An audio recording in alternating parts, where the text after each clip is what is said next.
And we're live. Hello and welcome to the 27.5 episode of Game Theory Gang. Isn't Maddie supposed to be on vacation this week? Isn't he supposed to be in Dublin speaking at the longevity conference? Well, I caught COVID and I'm feeling better, but I didn't get to make it on my trip. And so we're going to push back the pre-recorded course that I was going to debut today. And instead, we're going to talk about some current topics. I know you're all here to, see what's going on with HEX on ETHW, which has been underreported in the different HEX streams that have been going on. So here's what I've got for you today. I have pre-recorded a conversation that I had with Tangent that was a little bit over an hour. And we are going to drop tons of alpha in this episode. I'm going to play the recording that we did this morning, and then y'all can see how it turned out.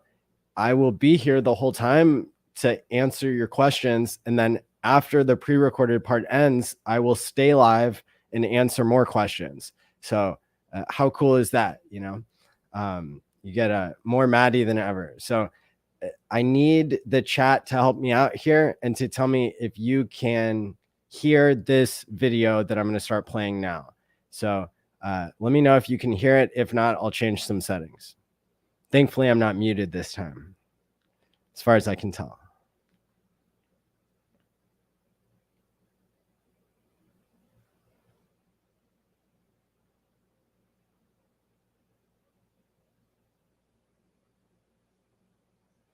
Don't hear it. Okay, thanks, Bitfinesse. I am going to share this in a different way so that hopefully we can get it going. Let me see. StreamYard, you've been changing my settings, haven't you? Here we go. There we go. Without edits. And we're pre-recording. Hey, Maddie Allen here with special guest HEX_Tangent. What's up, man? Hello. Yes. Yeah. Everything's good. Everything's good at the moment. I just got back from a lunch. How are you? Man, great. You're one of my favorite streamers, and you really proved yourself this time because I've been watching your streams on the topic of HEX on ETHW. Thanks, man. I've been actually getting a lot of compliments specifically about that stream. And likewise, I really enjoy your content. Thank you. Well, your video broke up just a little bit, but hey, I also discovered Odyssey because of your stream, the most recent one. And so I'm going to link to your channel below. I'm going to link to my channel in the YouTube description here for our Odyssey channels. How about that? Very cool. Thank you for doing that. Also, we've made a Telegram chat for HEX on ETHW, which has already been really popular. Okay, that's been quite popular. It blew up straight away with people saying, "Oh yeah, I was really keen, waiting for someone to set this up." So that's just t.me/HEX on ETHW, all in one word. And then there's that video that I created about it. I've been tweeting a bit about it as well. I'm actually really excited about it and equally surprised as the negative reaction that some people within the community have had. So I think there's some education to be done on some of the aspects of this, but particularly particularly in the sense that being a fork, it is the same contract. It is the same. All of the aspects of HEX are there as well. So while it's not identical, because these two forks will go on their own paths, some of the accusations or concerns that people have had are nonsensical. People saying that it's a fake version of HEX or a copycat of HEX. It's not a copycat. That's not how forks work. So yeah, I think it's important to, and you'll see some of my tweets actually sound very harsh on the topic. I'm not trying to be rude, but I was just so shocked that some people are speaking with the level of authority when they clearly don't actually even understand the basics of how these things work. So how can you have these firm opinions on things that you don't actually understand what is happening? I'm sorry I haven't been more bold, even though I've been streaming about it every day ever since I got this minor case of COVID that kept me from going to the longevity summit there in Dublin that I was planning on going to. But, yeah, I mean, I just got done with my speech. It went great. Like, it looks beautiful. I'll go next year, but man, like, it's really given me the opportunity to deep dive on ETHW. And, the other thing that I take for granted, I think, is that I get to talk to a genius developer for hours every day. And at the same time, like, I can't speak with the same level of certainty and authority that he can. And, not everybody wants to be a public figure in crypto. To the level that Future Us, is just like, he's come on plenty of game theory gang shows and stuff, but like, people on social media can be too much sometimes. And so anyway, so I really think it's helpful for you and I and others to like educate the HEX community, because right now it seems like everybody's really scared and uninformed, and it's a bad look. And because I think it interferes with all the pulse chain narratives to not want to do something with free coins on a new chain where HEX is already dominating with a low level of participation from the HEX community. We're dominating the chain.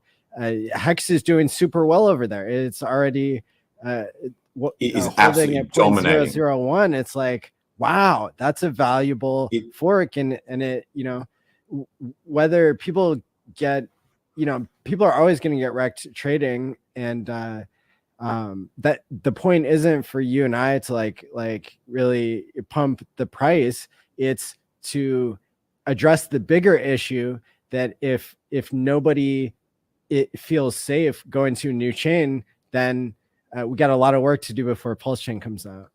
Maddie, this is something that absolutely shocked me because, in my opinion, people's preparation for Pulse Chain should have included this basic understanding. So there's this chain, this ETHW chain, is literally system state fork with a different consensus mechanism. That, by definition, is identical to what we're doing with Pulse Chain in the broader sense, right? Like, obviously, it's not the same consensus algorithm. But at the high level explanation, it is literally the same as what Pulse Chain is doing. Same system state, different consensus mechanism. So part of my surprise was like, if people have been preparing for Pulse, and with all the delays, you'd think that everyone would be fully ready and fully understanding all of these aspects, or if they weren't, that they would be moving towards that understanding. And so this has shocked me. This has absolutely shocked me. Same. The polarizing, the firmness by which some people have dived onto it and absolutely love it, and other people have gone completely against it. Yep. And I guess we're here left picking up the pieces, and I think people are totally capable of understanding this and seeing what's safe and what's not. If somebody tells you about a new chain and they want you to give them 12 or 24 words, then you should run for the hills. But when it comes to using your hardware wallet, and only signing transactions that you understand from places that you're sure of, that's something that hasn't even been discussed really. And well, I heard you mention it, but I haven't heard others. So I think that just going through the basics of like putting in a new chain ID and putting in, you know, the requirements for the network, like that's a safer thing, I think, to do. And I think you mentioned that as well. But I want my audience to know that, you know, you could take a shortcut when you go to Kyber Swap with a K and just let them load the details into the RPC settings and that sort of thing in MetaMask. You know, it's probably better to go straight to the source. And in all the videos, or at least just do a check. Yeah. And in a lot of the videos, so you I've let been it preload it so that you don't have to type it, but then you just like visually check that what it's putting in roughly looks correct. Yeah. Chain ID 10,001, and you know where the block explorer is and all that good kind of stuff. It's the same type of settings that you put in for the Pulse chain testnet that people should get used to that process, because you're going to do it when Pulse chain comes out on mainnet. And, you know, you're going to have to go to a website and connect to it and get the settings loaded in there, and then be able to switch between the two networks and MetaMask at the top. All the same risks will be there in terms of any kind of malicious. So I think one of the things that might be going on here, which is very dangerous, is that people think that if it's somehow related to Richard Hart, then they can just blindly trust everything that they're doing. But if the project was done by someone else, then they have to be so cautious that they can't even look at it, that they can't even get involved with it at all. And it's neither of those things. You always should be a healthy level of paranoia where you are questioning your every move while you're doing crypto. Is there a risk here? What's going on? What are the risks? So I think you nailed it. That what are the risks, and then what are the steps that are safe? And so it comes down to education, and you know, people haven't gotten this practice elsewhere, so now's the time when we get to practice it. And you know, one of the tools that I just released today is the ability to use the front end that I've had going, called go.tshare.app. That front end has been going for over a year now, and hundreds of people have used it. Even in the first week, 700 people used it. And so that, I mean, those were mostly OGs from a year and a half ago, or, you know, it came out at the very first mass HEX meetup in Las Vegas in June of 2021. And but so now that's totally compatible with ETHW, so you can start and end HEX stakes there, and it gives you tons of information about how, you know, each individual stake, the interest that it's earned. And then the other update that we pushed out just hours ago is where it'll actually link to the right block explorer when it shows you the transaction as it's processing. And so this is a tool that people can use on the regular ETH chain. They can use it on ETHW, and then it'll also be, of course, super compatible with Pulse chain as soon as that comes out. That's actually one of the things I noticed they overlooked on one of the, I forget whose front end it was, that allowed you to access liquidity pools for ETHW. When you would, it was like for the V2 pools, if you clicked to see the details about the LP, it would actually take you to the Ethereum block explorer, and then obviously it's not there because it's looking for that address but on the wrong chain. And so I thought, that's something that instead of OK whatever. OK link, I think it is. Yep, that's right. And so like, you know, it's that is actually one of the most exciting things. So another really positive thing in terms of HEX on that chain was the speed at which, you know, we were talking about the volume of the coins, but the speed at which the HEX community went over and created supporting front ends.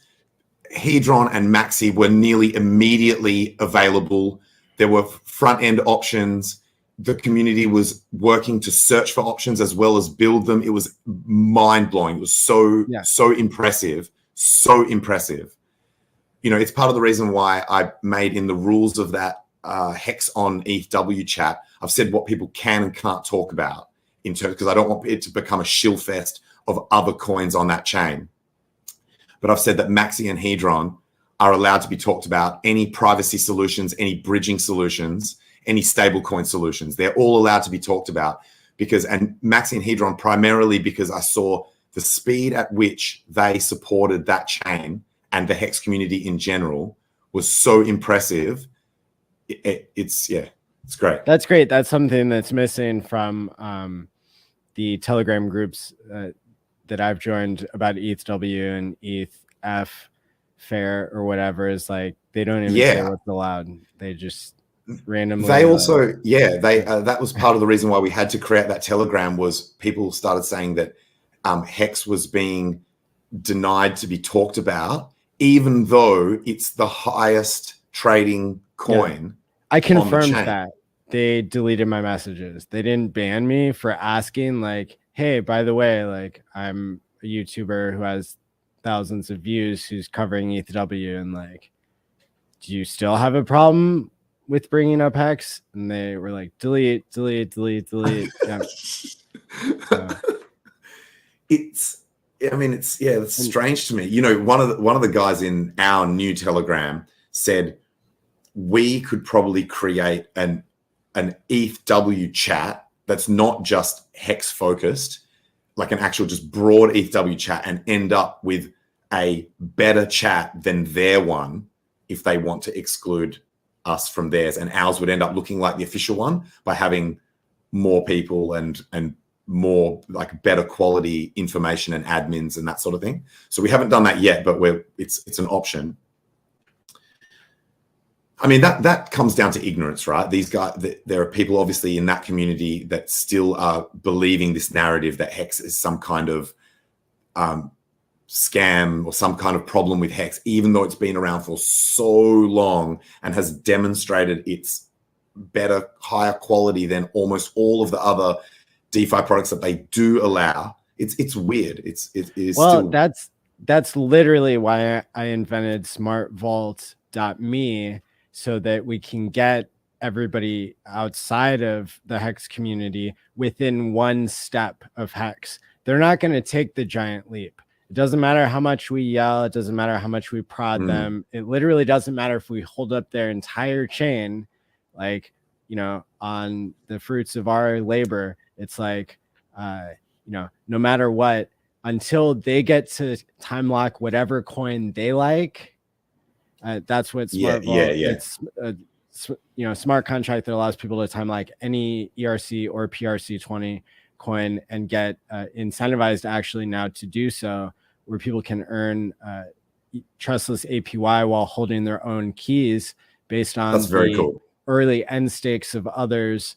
That's actually capped at 10%, so you can't even wreck yourself by screwing up your own time lock. And they're non-tradable, and it's like, you know, very in line with HEX. And it's, you know, the target audience is people who are, you know, wanting to time lock their Pulse Chain and Pulse X tokens, because those are the people that already get it.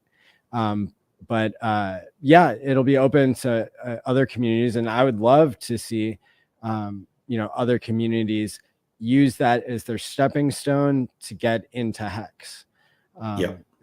And so, you know, this, you know, not to sidestep the conversation too much, but I think the social layer is really important in all of this. The Hexicans have to get it right, that, you know, other chains can be valuable, and that, you know, where do you draw your own lines? Because they're rejecting us, but we're rejecting, even, you know, within our community, the glory that is having HEX on multiple chains that, you know, has so much value already. Someone was saying that the publicity that this has gained from people asking the question, like people saying, hey, I'm seeing this coin called HEX that's just absolutely dominating the top 100. Yeah. Like it's just all over the top 10. I haven't heard of it. What's this about? That curiosity will remain while while HEX is in that dominant position. So it's like free advertising. And also, you know how with marketing, you want the selected demographic, right? This is like direct marketing to the people who care the most about actually looking at crypto. Like this is, so you know how the amount of money that gets paid if you want a banner ad on the top of like a coin ranking site is huge. We're basically putting ourselves at the very top of Dex Screener for that chain at all times. Yes. We are targeting the people who adopt new chains first. Yep. Who are the most advanced users or the most degens. And like, those are both demographics that are very hard to capture in crypto. Everybody's paying hundreds of millions of dollars to try to capture that audience. You can literally see it with every literal rug pull. There's like 10,000 of them a year. Like they're all funneling all that money right back into marketing so that they can keep their little scam engine going. Like we've broken the code on how to reach this audience first. And, now we just got to try not to screw it up by, being good ambassadors to our own thing. Right. The way I've been trying to explain it to some of my friends is that it's like this perfect combination of, on a testnet, we saw what happened on the Pulse Chain testnet, right? Everyone basically went all in on HEX and sent it to like $11 or whatever. So you've got this combination where people didn't necessarily pay for their capital on that chain. So they're treating it like a fun, free thing. But then, unlike a testnet, if you actually make a 1000x, you can actually take and receive some of that real world value, that you can export some of that value to a different crypto or to dollars or whatever you want, go and buy a sandwich, whatever. So it's kind of the best of both worlds. And in that, it takes away the psychology that usually stuffs people up when they're trying to trade, because when people are worried about that they're using real money, you end up trading incorrectly, particularly if you're inexperienced. But even pro traders say that they have to continually fight, even after decades of experience in trading markets, they have to fight their human psychology. Here, you don't have to, because you've got the tokens for free. So it's like you're playing one of those video games where you're on a side mission and you go into a casino. But if you win, you get real money. I just think it's great. I'm just really excited about That's the entire an awesome thing. take. I like that. That's a hot take. Do you like that? Yeah. But I've also noticed it in myself that I'm treating it like a game over there. I'm not trading like as if I'm actually going to risk real money. But then when you win, you make real money. You making better decisions because it takes all the pressure out of it. Yeah, I've noticed that too. And it's something I don't know that I would have understood if I didn't experience it myself. Like the difference between playing with free money that has like so much potential and how that changes my decision making and my risk tolerance and all these other things. Yeah. Another like hot take that I've noticed and came to the realization just today is that people didn't like me talking about HEX on ETHW until I reminded them that they got a 50x in 24 hours. Because all their HEX is over there as well. Your bags without doing anything. Like you're the one who got it. It wasn't just Jim Rat Crypto. He wasn't the only one who got the 50x. Literally everybody. Everyone who had HEX, then the light bulb goes off, and it's like, I got a 50x in 24 hours. I haven't gotten a 50x in 24 hours like ever. Yeah, or like I saw someone tweet saying, "Is the ETHW chain going to support HEX?" And I'm like, bro, it's a fork. Everything is over there. Everything, it's all there. Your stakes, everything.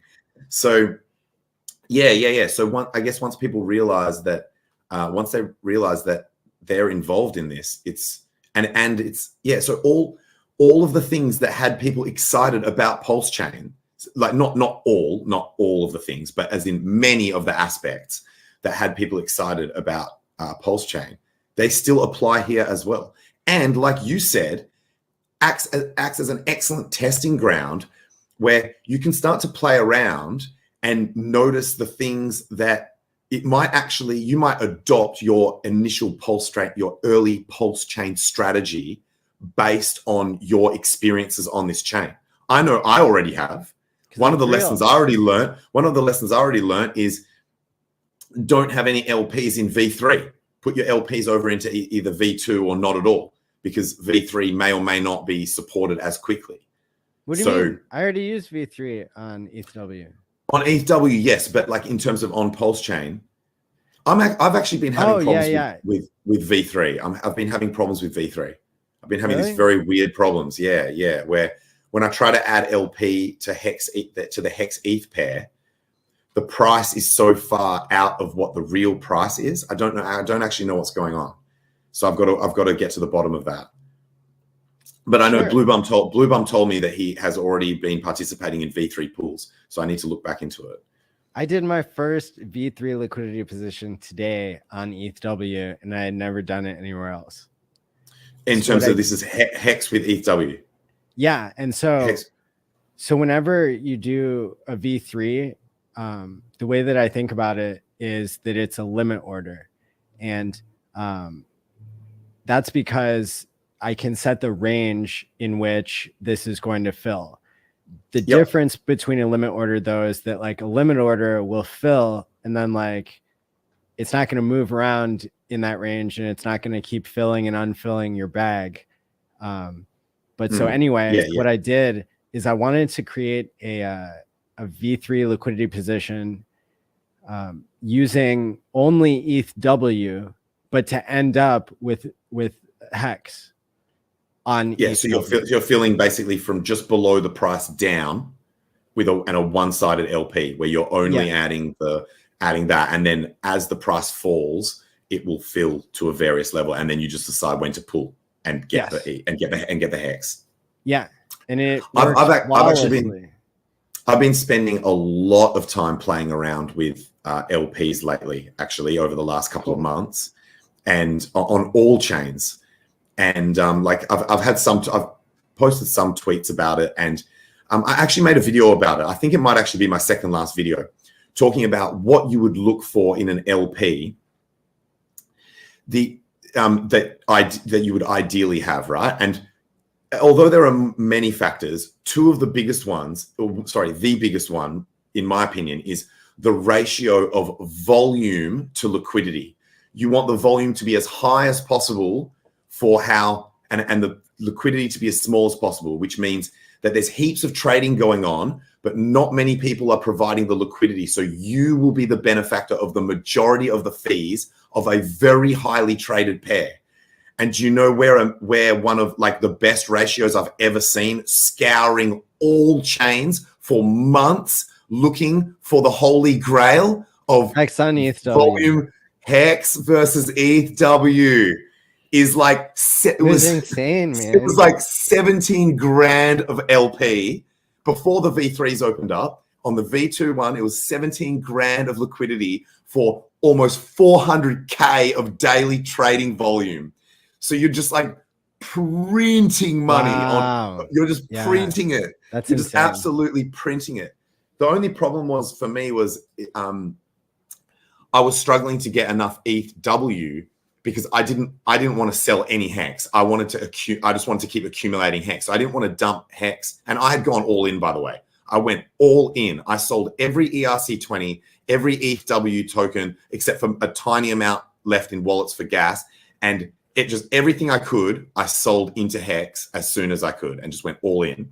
All stables, obviously. That was probably the most important one. I did that first because I predicted that stables might depeg. And then I was like, all right, well, now I need ETHW to match, like with V2, remember, you can't do that asymmetric shit. It has to be like ratioed. So I'm like, well, now there's not a chance in hell I'm going to be able to get enough ETHW to match the size of this freaking HEX bag. So I've just been doing it slowly, where I've just been like getting ETHW where I can from other sources and stuff like that, and then just pairing it up and and adding to the LP. But it's been that in itself has been profitable, and that's like a secondary effect. That's not even the gains of the HEX bag going up in value or ETHW or any of that, or trading or anything like that. That's just purely, and all of these opportunities come from the chain being young. This is the attitude that everyone had about Pulse Chain, that they were saying, this is going to be crazy. Like, we need to be on there straight away. We need to be the first to stake. We need to be in terms of these new pools, because people now understand dilution from messing around with ICOSA contracts. They're like, okay, now I understand what a dilution is about. That if a whale comes in, then you get diluted and you're not making the same APY, right? That happens in any sort of yield generating activity. So being early is good, and yet people didn't identify that with this chain, that you want to go over there and start looking at opportunities early. It's not to say that there's necessarily guaranteed gains, but you are more likely to get high yielding and high gains opportunities early. Yeah, that's true. And so that's a reward. That's an incentive for people to learn what they're going to learn anyway with Pulse Chain. Might as well learn it now, Yeah. Treat it like a testnet. Treat it like a testnet. What are some of the FUD things that you've heard that are totally untrue? Like, for me, it's been, like, if the miners, aren't profitable, then the chain will fail. That's not true. Yeah, that's one I heard. They're basically saying the miners will go bankrupt. The miners can go bankrupt, and if it's not profitable enough, and then obviously you get like no security or death spiral. That doesn't happen. That doesn't. No, it just the difficulty adjusts itself so that literally my cousin and David Feeder, like the two guys I met at the Bitcoin conference, like with their miners, they could run the entire chain. So like, it's not going to get you've got difficulty adjustments, and you've also got the fact that most people that mine in crypto realize that the idea of crypto mining is not necessarily that it has to be business-like, that it has to be profitable straight away. I mean, you could even argue that real-world businesses understand that something doesn't necessarily have to be profitable straight away, right? Over half of the S&P 500 companies don't make a profit today. So most miners, and remember that this is capital that they've already deployed. They're not buying graphics cards. These are people looking for somewhere just so that they're not making zero. So, and then you've got all sorts of parameters in mining that are different for each miner, right? You've got economies of scale, you've got electricity prices, you've got you can't categorize all miners by one statement saying that if the price is too low, then everyone's going to stop mining. That one's ridiculous. Not how it works. That one's definitely not a concern of mine. That'll be fine. There was the FUD about the replay attacks, which I covered in my video in terms of just by my understanding, even though I'm not a Solidity dev and I'm not an expert in replay attacks, but I just broke down for my understanding of why I believe there are multiple levels of protection as to why it can't happen or why it wouldn't eventuate. Yes. I think time is also a factor as well with all of these risks, that the longer this goes on for, you see people like myself that have been playing around with it since day one and haven't had any issues, that sort of thing, particularly with some of these attacks that would be revealed very quickly if there was an ability to take advantage of them. Some of the other things I've seen, what else? There's been a lot of like, why bother if there's even a small amount of risk, then just why bother doing it? Rather than an attitude of, why don't I actually educate myself and learn what the risks are and how to mitigate them? Yes. Just throw your hands up in the air and just don't even participate, which I was saying in my video is very like the opposite of crypto ethos. In crypto, we should be exploring and learning and that sort of thing. That's the whole point. Yes. being independent thinkers and, not waiting for Richard to say something like, Yes, I saw someone say if I'm not involving myself in it until Richard approves it. And I said, well, what if something happened to Richard? Not that I would ever wish that. And I just got done speaking at the longevity conference because I want the man to live forever. But like, yeah, isn't that part of our narrative is that if Richard, wasn't involved, then things would move everything on. Can live on. Yeah. Let's prove it. Let's just stop flapping our lips and prove that we're capable of independent thinking, of leadership, of educating ourselves. Absolutely. This is the perfect chance. I actually tweeted today saying that it appears to me, based on what's going on with this ETHW and some of the attitudes I've seen towards it, that many people have actually outsourced their thinking and their crypto ethics to Richard. And I believe now learning or observing this and looking back retrospectively at some of the things where people have basically been scammed by other people within the HEX community, launching scam coins or just other various types of scams, is that attitude of, I have chosen a group of people to trust, which is the HEX community, and now I will just believe what I'm told by them, whether they're various standings, whether they've been OGs or whether they've got a photo with Richard or that sort of thing. And or even just Richard himself. As Richard, in my debate with Richard admitted that there is a high potential that he has a bias. He admitted to having a bias towards his own projects. So therefore, by that comment, you immediately can't use him as a proxy for decision making once you step outside of his immediate projects. Although he didn't make ETH, and this is a copy of ETH, and he did make HEX, and this is HEX. This one's an interesting one. It's going to take a while for that to sink in for people. Yeah. He should definitely have an opinion because it is HEX, right? It absolutely is HEX. It's our opportunity for leadership. It's our opportunity for independence. Like, when people ask like, well, what's the rush? I think that the answer to that question is wrong question. Why aren't you excited? Why aren't you excited about getting 100% gains in your HEX overnight? Your HEX bags have doubled. That's a 100% gain. And guess what? The HEX that got copied over, although in dollar terms, it was not 100% gain, from the starting point of that dollar value, it did a 50x in 24 hours. So like, if that doesn't excite you, then something is wrong with you. And it's probably fear, uncertainty, and doubt.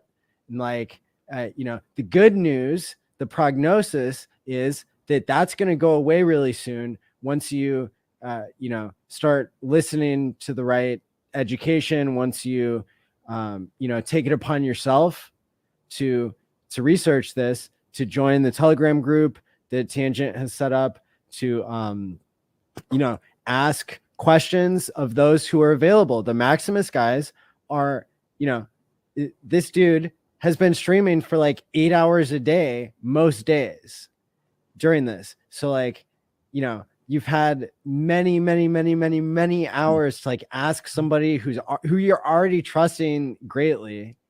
And if you have a security concern, like go talk to him in his YouTube channel anytime. Matty, I've seen literal wicks on 15-minute candles where the price goes down and like is there long enough for someone to execute a buy and then goes up and it's a 2x. It's literally a 2x. So you could literally double your not your HEX, but not your entire HEX bag, but the trading position that you make. And obviously this can't be scaled up too much. It's because of the thin liquidity. But remember that the reason why HEX went and did a freaking 10,000x was because it started with low liquidity and then slowly built liquidity over time. So it was able to just keep going up and up and up. And then as it went up and got more liquidity, that protected it from going back down. We're effectively seeing that same like set of steps, or that same environment occurring right now on the new chain. It's like I don't like this analogy when people do this in crypto, where they're like, buying this coin is like going back in time and buying Bitcoin in 2009. Like, I don't like that particular analogy, but here I'm going to use it to say that for me, at least, who was in the very early days of HEX, this does seem to me very similar to when the, low liquidity, high volatility, you could literally just watch the chart go up. Like, nobody knows what to do. Like, and it's just exciting. Like, I've been more excited by this chart than really anything else. Someone tweeted at me saying, wouldn't you have rather just taken all the economic energy that you got gifted on that new chain and somehow bring it back over and buy HEX on the ETH chain, so that you've got something that you actually know has like solid value? And I'm like, bro, if I had done that in that 24-hour period, rather than making a 50x, my shit would have gone down by like, I think it was like a 10% drop. So you're seriously sitting here with a straight face asking me the question, wouldn't you have preferred to have had a 10% loss than a 50x gain? Madness. I mean, like $1 million buy right now could send us to multiple dollar HEX on this side. It's an opportunity. And we have whales in the HEX community that easily have that kind of money, like easily. Yeah. I think the only problem is they just wouldn't want to eat that much slippage. Like they'd just be like, this would be ridiculous if I do this. I mean, correct. Yeah. And like, we've seen one situation with the God whale coming in, doubling the price, in a single candle, never to return again to that price. And that was on, you're talking historically on the original, ETH chain. Yeah.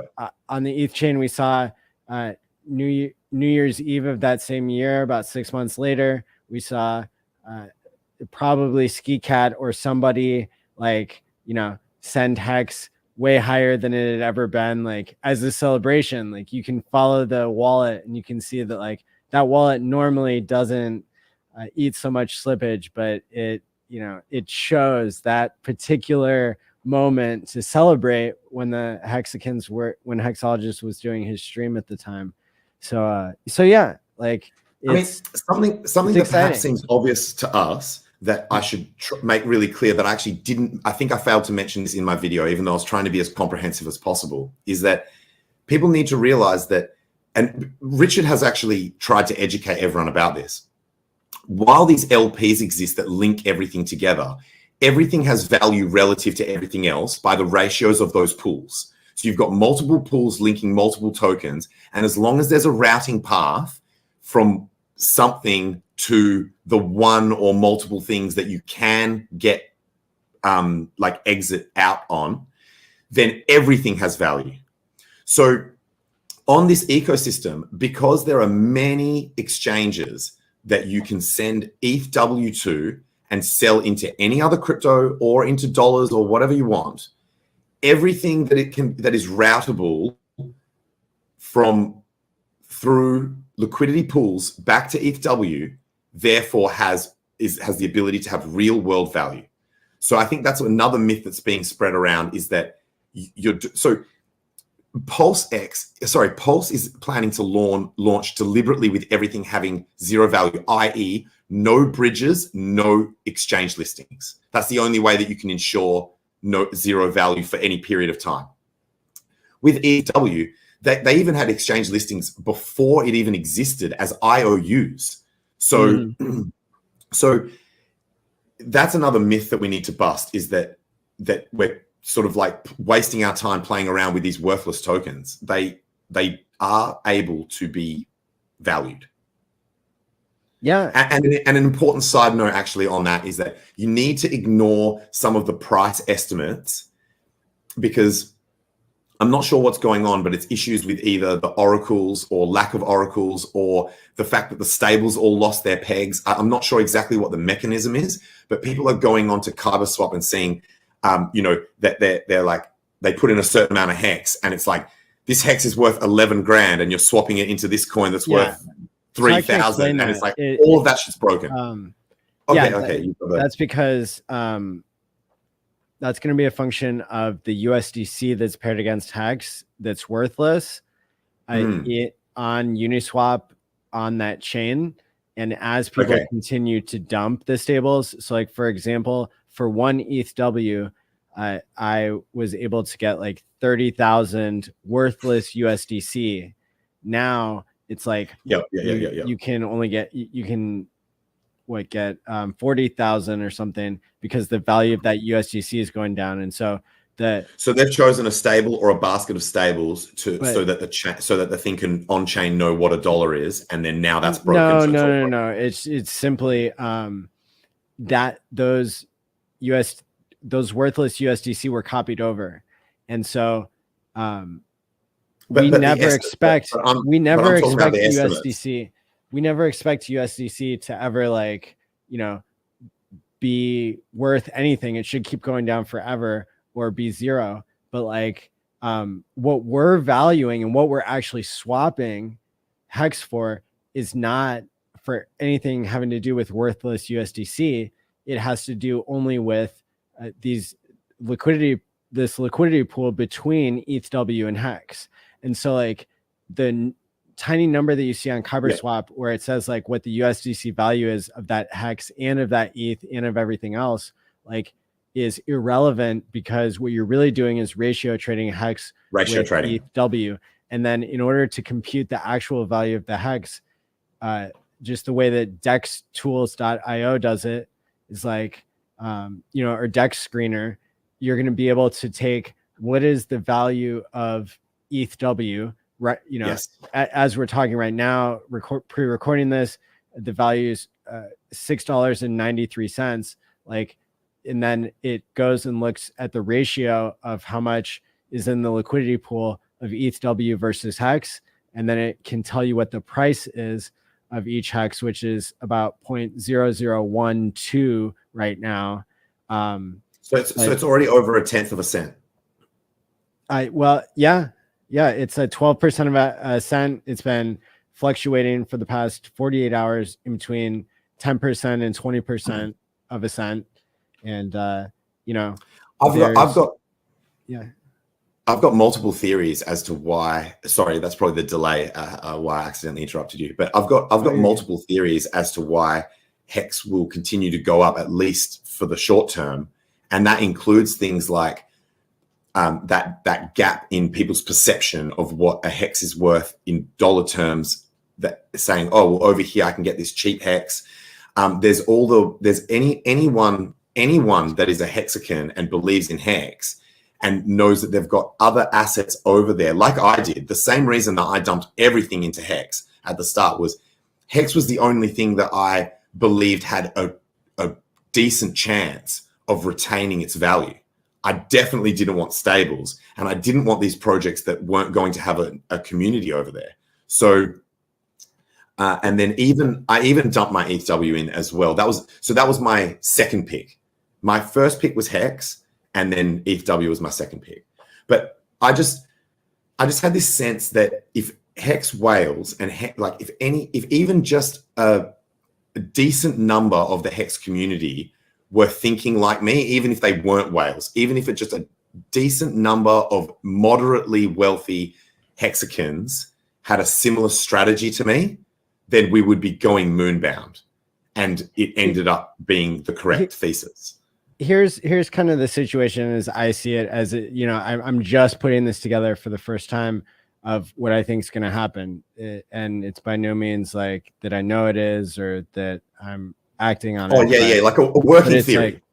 Like my working theory is that right now, even with $28,000 of liquidity there, that's 14,000 on the ETHW side. So like we are having this negative externality of only $14,000 for our entire chain That's the security. That's the sell pressure. Okay.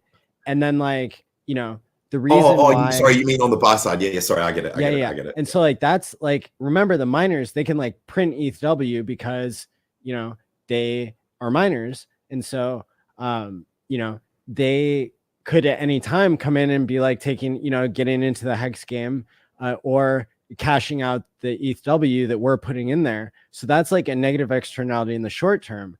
But if you think about it, at any time, a whale could come along, you know, with a dev's help, and they could create a hex to hex bridge at whatever, like, you know, like ratio they want. Yeah. You could just use the current ratios. You could just use the current value ratios, and just so that. And that would like really, you know, if the majority of the liquidity is cross chain between the two hexes, then you don't have a perpetual negative externality with like having to keep the liquidity pool, you know, full of ETHW. You can have that be like the minority of the liquidity, and you don't even have to use that as the bridge anymore, in the sense that like it's a disconnected bridge that like allows you to port value by making trades. And so my prediction is that at some point that cross chain bridging will happen in a way where we can, you know, trust it to the point where, you know, a whale or a shark has put it together. And then, you know, what a beautiful thing to not even have that negative externality, to have that trust with somebody who's willing to put money on the line to prove like, you know, these two things should be this price. And we don't even have to involve the negative externality of ETHW. Like, you know. Yeah. That sounds reasonable to me. I think it's going to go well. We've seen so far that the people who have ETHW, like large bags of ETHW, either because they were large Ethereum holders to start with, or for whatever reason, miners, etc., have not dumped irresponsibly, right? Like we haven't seen anyone being like, I am going. So, and someone sent me a link. There's a link in the Telegram group that someone sent where one of the big funds who has a massive amount of ETH and therefore also ETHW, Grayscale Ethereum. Grayscale. They've said they will dump responsibly. Like they're planning to dump it all, but they're not even going to start doing it until the liquidity can support it. So they're not looking to just rinse the thing down to zero and extract like some tiny amount. They want to wait for, in saying that, they are already demonstrating the comment. You could translate that comment into saying, we believe that this is going to be around long enough for us to be able to actually extract more value than what we could right now by just simply dumping on the chain. Yeah. So it shows faith in the longevity of this chain. Even though, so it's a double-sided comment, right? Because they are saying we want out. We don't actually want to hold any of this. We want to dump it all. However, we believe that it will exist long enough for us to be able to get more economic energy out of it than what we currently can. Hexicans who don't participate, you know, like they're still along for the ride, unless they give away their private keys to somebody. Like you're in already. You don't have to do anything. But like, why not cheer some people on? Because like we just said, it's only going to take one person with, you know, like not that much hex to make a, you know, and just make the right investment to make a bridge between the two chains. And then, you know, you could have multiple dollar hex over here. And, you know, this guy's the Maddie, this is a Richard Hart quote. The game will be played. Like with or without you, the game will be played. There's a lot of things that Richard has said about Pulse Chain that are applicable here. And this is the thing, talking about these LPs, the routing ratios and stuff like that. You can choose not to participate, but you can't by shutting your eyes and blocking your ears. The game is going to continue without you. Yeah. You can go and sit in by yourself in the sand pit while we all play a sick game that's actually fun. And I don't know where I'm going with this analogy, but yeah, it's happening. It's going. So start asking yourself, are you going to stake long or are you going to stake short when it comes to the new chain? Like, you know, the low fees are also insane. So it's got low fees, fast transactions. Personally, as a Bitcoiner, I prefer the security model being proof of work. So what started off to me as a speculative play where I'm like, free coins, I'm going to mess around with these free coins. After actually being over there on the chain, I'm like, I think I like this a lot better than Ethereum. It's got my preferred security model, proof of work, which I still think is superior in the ways that matter to me in terms of censorship resistance and that sort of thing, decentralization.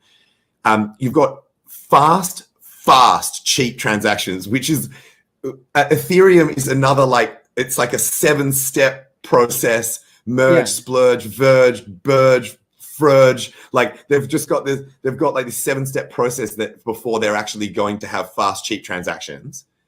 On ETHW, we're already there. And the shit is fresher, newer, which Richard Hart has said himself that typically in crypto, when something is new, it has less overhead resistance. You've got less bag holders, less negative sentiment, less people just waiting to get out, less VCs ready to dump. So obviously I could give you some counter narratives as to, because Richard, and these are also Richard quotes of him saying, well, when people are given free coins, they don't value them as much. So they're likely to dump.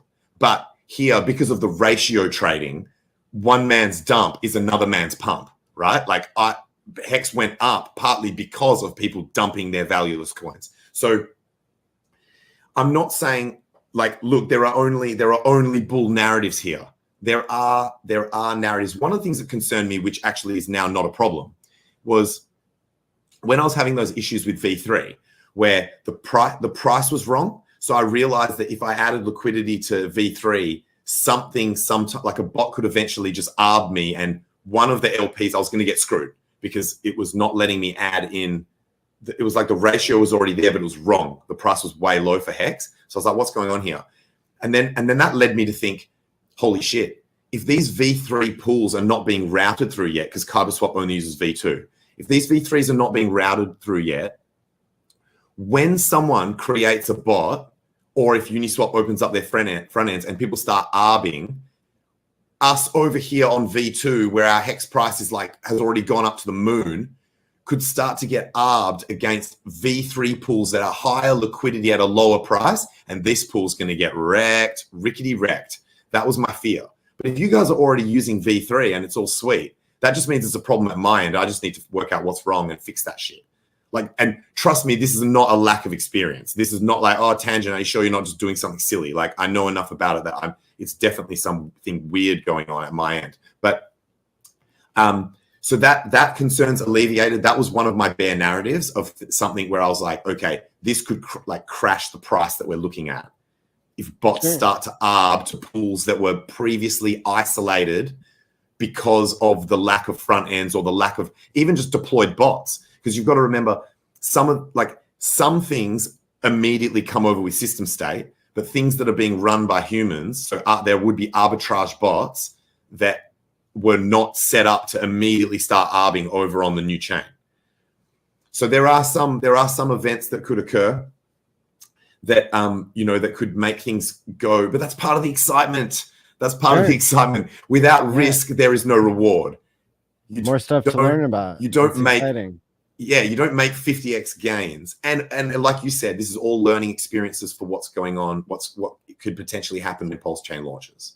So the last thing that I wanted to make sure we covered was what do you think about this other fork of Ethereum called Ethereum Fair or ETF? It seems like it doesn't have the same adoption, that it's lagging behind. I almost think that it doesn't reach the Schelling point or whatever that it needs. To quote the great Ricky Bobby from Talladega Nights, if you ain't first, you're last. Unfortunately, it doesn't appear to me to have had the same explosive adoption and enthusiasm. And so we're talking about network effects that, you know, I mean, it's not even close right now. I saw it's not even close. The volume, even the price of the token and stuff like that. But I saw on Jim Rat's stream last night, Bullish was trying to explain how to get the ETH so you can bring it over and buy HEX. And it's like, you've got to use a wallet that you've got to use a Web3 wallet that's not MetaMask.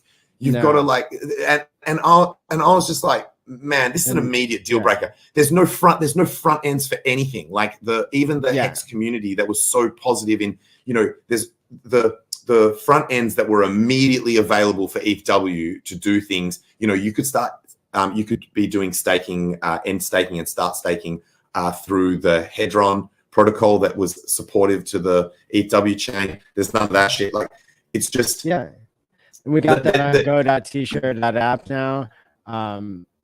The app.icosa.pro has adding liquidity. It has doing all the other wrapping stuff that I don't like with HEX, but that a lot of other people do like.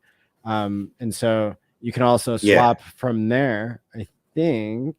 Maybe the exchange support as well. The number of big name exchanges that supported ETHW was huge. Yeah, it's on Kraken and freaking Bitfinex and like big exchanges. Whereas I'm pretty sure this other one is like on 2 or 3 like very minor exchanges that are not like not well known. And the biggest one I had heard of was ramp.io. But really just using a web wallet that installs into Chrome, like that makes me nervous. That is high risk. That's way higher risk than the shit that people were worried about with replay attacks. That's way higher risk. The Ethereum Fair Telegram, like they are happy to talk about HEX, but at the same time, they're literally 1/50th of the size. They have 500 people right now in that. And in the Ethereum proof of work one that I found that seemed real, but there were multiple ones that were bigger that didn't seem real. But like, you know, that's 24,000, 25,000 right now. So that's a big deal. That's massive. That's massive. Like if you look at all the metrics, like you could ask, oh, bro, does 24 or 48 hours really make that much difference in network effect?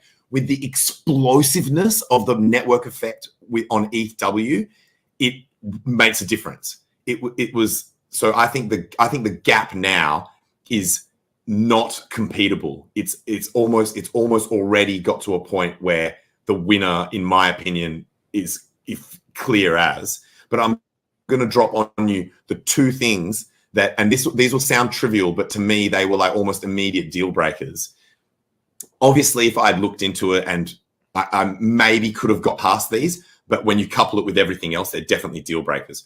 1, I absolutely hate the acronym because it is the same acronym of a well-known acronym from Legacy, which is electronically traded fund. So ETF, I hate it. I hate the acronym. I hate it. Like, I think for a crypto project to have the same acronym as a freaking Legacy, like such a strong Legacy acronym, is terrible. So that to me was a deal breaker. And the other one was Justin Sun's involvement. Justin Sun's involvement to me was another deal breaker. I was like, nah, bro. You know, I was never a fan of Tron. I've never really been a fan. The closest thing he ever did that I was maybe on board with was buying BitTorrent. He bought BitTorrent or bought a BitTorrent front end or whatever. I think he bought like one of the well-known BitTorrent front ends or something like that. And I was like, maybe this could be a positive step where, because he was going to integrate Tron into it and stuff like that or some shit, and that ended up not working either. He bought DLive and ruined it. Yeah, it's almost like everything he touches turns to shit. You're right. He wrecked DLive. He wrecked BitTorrent client. Tron's garbage. The reason why Ethereum Fair is not going to work out the same, in my opinion, is because they can't even get their branding right. All right. They are called 6 different things in their own Telegram group. I had to tell them that I guess they had a rogue admin, which is like extremely unsafe, but they had somebody who was calling it like Ethereum Fire. Okay. That was in the main description. I have a screenshot. They changed it once I said something to them, but it was called Ethereum Fire. And now I saw that they changed it, but it's, their website is etherfair.org, which is not consistent with, you know, the ETF or the name of the Telegram room, which is Ethereum Fair. And then they have a global chat that's called t.me/class ZZ official, which is like a shitcoin. Okay. That's did they buy it? Maybe they bought a Telegram group that already had followers or something. And then it was, oh man, it looks like a shit show, man. It really does. So it's nice that somebody's being nice to Hexicans, but like, this ain't it, you know, a blockchain does not make. It was a bit of deja vu for me as well, where going through all the Bitcoin forks, which I was around for all of them, that it was like, once people realized you could fork, everyone wanted to do it. Everyone wanted to do that shit. And it's like, as time went on, they became less and less significant until people stopped forking Bitcoin because no one gave a shit. Yeah. So I believe that it'll basically be like that. And my argument for why, because someone could say, oh, well, Bcash went to zero as well, effectively, like death forever against Bitcoin.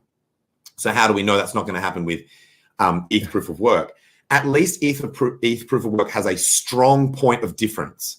It actually has a different consensus algorithm, whereas Bitcoin Cash was like everything identical except for like slightly bigger blocks or some shit like that. So I believe there's more likely that there will be a legitimate community that rallies around ETH work over what happened with the Bitcoin fork wars between Bitcoin and Bitcoin Cash. Bitcoin Cash didn't have Hex on it. And that's massive, bro. That's actually massive. That's massive. I saw a hilarious meme. You had to pick sides. Here, you don't have to pick sides. Here, you don't have to pick sides. Everybody wins. It was funny. I saw this meme where it's a horse swimming across a river with this dog that's clearly been in the water, like its hair's all like drowned out or whatever. And it's like the horse is Hex and the drowned ass dog that looks like a drowned rat is ETHW. Just carrying it on its back, just strong. That's Maddie, this has been an amazing chat, and I'm glad that we are aligned in this mission to try and educate and highlight some of these things that are on the spectrum from dubious to flat out incorrect. Just do a bit of myth busting and bring some excitement back into the community. I'm gonna have to go run, because of but here's what I'm gonna do. I'm gonna air this tonight at prime time when I normally do Game Theory Gang, because that got put on pause. And then I'm gonna pop up live and answer people's questions. So can you tell people where to find you? Cool. So basically, you're basically going to do a watch party of your own pre-recorded video. Perfect. And I'm going to be like, on Twitter, I'm the same as what it says on the screen. At Hex_tangent. I think I've got the same. I think I've got the same handle on Odyssey. Awesome. Oh no, actually on Odyssey, I think I'm just Tangent. So mainly Twitter's the main place that I've got the largest following and that sort of thing. But I do often stream with other people within the Hex community, such as yourself and Jim Rat and that sort of thing. Awesome, man. Well, it's been a great pleasure. Thank you for everything, and we'll see you later. Awesome, Maddie. Thanks so much. See you, man. My pleasure. Don't go anywhere. I'm still here. I'm live. Finally live. Let me see. Got to remove myself from the studio. My past self, who could have been, I could have been much more grateful to my future self. Well, I guess I'm just in the habit of paying my future self. So I need to be grateful to my past self, right? Shout out to Furu Finance, who covered smartvault.me this week in one of his videos. He's crushing it, very professional. Everybody go subscribe to Furu Finance on YouTube. I'm going to keep answering questions here because we got a healthy audience. You all are going to go ahead and hit the like button or get out. Usually that boosts the number of viewers, which is kind of counterintuitive, but hey, I've been doing this long enough. I know how it works.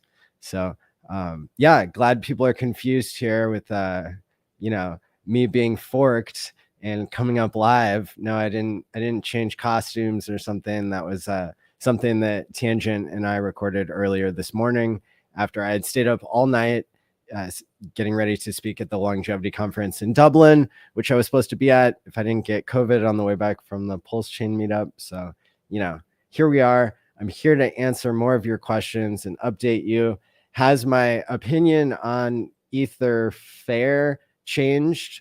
Not completely, because I don't like using a web wallet that installs into Chrome. I like using MetaMask and hardware wallets and all the things that we know are safe. So like not all forks are created equal. Just because HEX is a little bit cheaper over there doesn't mean that people need to FOMO into something unsafe. Like, this is the point where you actually learn something, because, this is where things can go wrong when you think, oh, just connecting to another network is fine. But I got to go through these other steps of setting up a web wallet. Well, I don't like web wallets. I'm sorry. I like MetaMask. I like using hardware wallets. So for me, that's a completely different risk profile. And that's what you heard Tangent and I say in our discussion from earlier today. Now, let me get to all of your questions and stick around here. So let me see. So Richard is forking the Ethereum 2.0 chain, as far as we know. And so you don't get a free copy if you're buying on the ETHW chain, but you can still earn trustless yields. So that's pretty cool. Remember Ethereum Blue? No, I don't. So that answers your question there.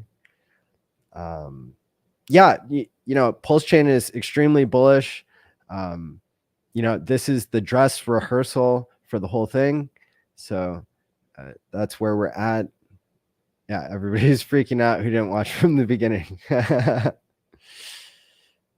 Done in Jurassic Park, where your pre-recorded self starts talking to your live self. No expense spared. Yeah. Well, the special effects, we don't have them here. The chat feels rugged. Yeah.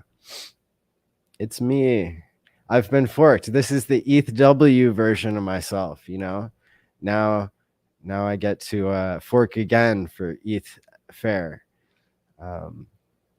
Wow. I should do this more often. Confuse you all,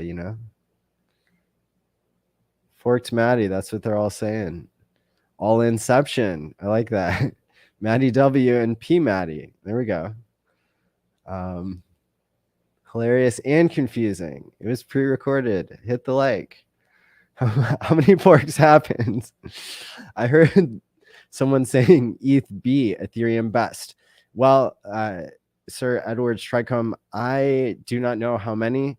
I know that the front end that I'm gonna do a tutorial here for go.tshare.app, which is the front end that I created with Future Us.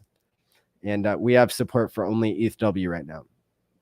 And then I'm going to show you how to provide liquidity, because I feel like front running Jim Rat Crypto, he's been doing a great job, and so is Bullish and all them. But, here I am. This forking is awesome. Absolutely, Hex Monkey. Shout out to you. So yeah, it was really fun having this pre-recorded, because then I could put all my attention into responding to all your comments in the live stream. So this has been a completely different experience than normal. Hey, Maddie, anything ever happened with this safe airdrop? Yes. So I bookmarked them in my list of coins that I look at on Nomics, which I don't look at super often. And so I have the contract address, so I can see that it doesn't have a value yet and it's not out there yet. So I can drop the link for that. The reason I did that is because I don't want to get tricked by a fake Gnosis safe copy. Hey, by the way, if you're one of the like 30,000 people who has a staker app wallet and you did any HEX staking in there before, you're going to get free coins from the Gnosis safe airdrop, but it's not out yet. And there's a bunch of fake copies. So don't get started too soon with that. And that's why I bookmarked the right one on Nomics. They want an LP farm. Well, let's do it. We can use 2 tangents and Matty Allen's. That's right. Yeah, I would love that. One version of myself would become a degen and just go on vacation forever. And the other one, I guess, he would just be working hard or hardly working. Can you explain the difference between MetaMask and the other wallet needing to be installed? No, I can't, because I don't install strange wallets on my computer. It's not worth it to me. I bought HEX on 3 chains today. Good for you, Alan. Well done. Grateful I did some light incense earlier. Okay. Ethereum Fair on MetaMask, or have I missed something? Do they have it on MetaMask? I heard you needed a web wallet as of yesterday. Now that we have more DEX, BitKeep is not needed anymore. Oh, cool. That's great to hear. Well, there you go. It's not ETH 2.0. That's right. Only ETH 2.0 is ETH 2.0. I need to dump my ETH F stablecoins. What exchange can I use to trade them for HEX? Good question. Maybe Bullish knows. I don't think Rect City is a DEX, although it could be. Picked up cool million HEX on proof of work and setting up my staking ladder. Well done, SoFlow Crypto. Not touching ETH Fair, and we'll just let my legacy stakes keep ticking and see how the network plays out. Well done. Flawlessly executed, my friend. Peso dude, proof of work, Maddie. That's me. Yeah. Putting in the hard work here. Yeah, I joined about 15 minutes ago. Need to rewatch later. There you go, Chris. I'm feeling much better. I went for usually I go for a 4-mile run, but I went for a 3.69-mile run today and yesterday. So there you go. I might be a little bit still congested. It might be driving you crazy, but hey, that's what we got a good microphone for, right? It's supposed to decongest me. Unfork yourself, Maddie. Is not MetaMask considered a web wallet? It is. Yeah. And if it works for ETH F, then that's great. 24 hours ago when I looked into ETH F, or earlier today even, that wasn't yet the way people were doing things. And so I said, I'm going to hold off and, keep chilling on ETH 2.0 and ETHW. What's up, Sand Dip or Sand IP? I'm launching ETS, Ethereum Safe. It's safe, guys. Well, there you go. Brissology is finally living up to his own expectation that he wants HEX on 12 chains.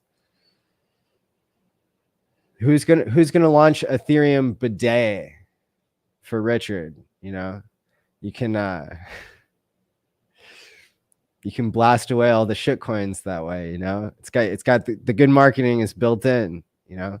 Every time people use a bidet, then they'll have a product market fit. Hexologist, he called the toilet paper shortage on the day, and he donated $27 to bidet research. It's all in his Twitter profile. I'm going to show you guys something if you stick around. I'm just catching up on the comments here, and then we're going to go over some tutorials. I'm forking Maddie's show. I'll take a copy of the viewers. Okay, well, everybody's got to go watch Steven now. Joe in South Beach, 2 questions. How do we stake on the new chain? How do we become liquidity providers on the new chain? Those are the things I'm going to show you now, I guess. Share screen.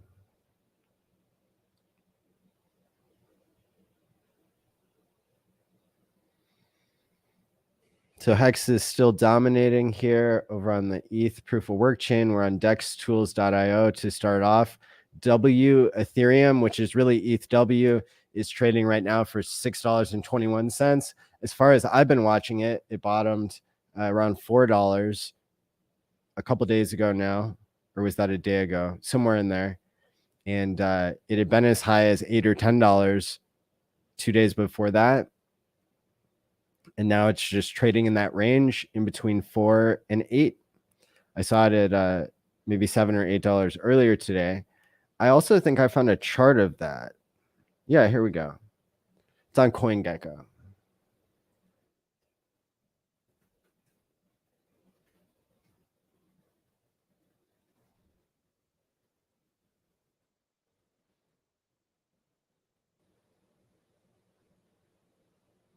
There you go.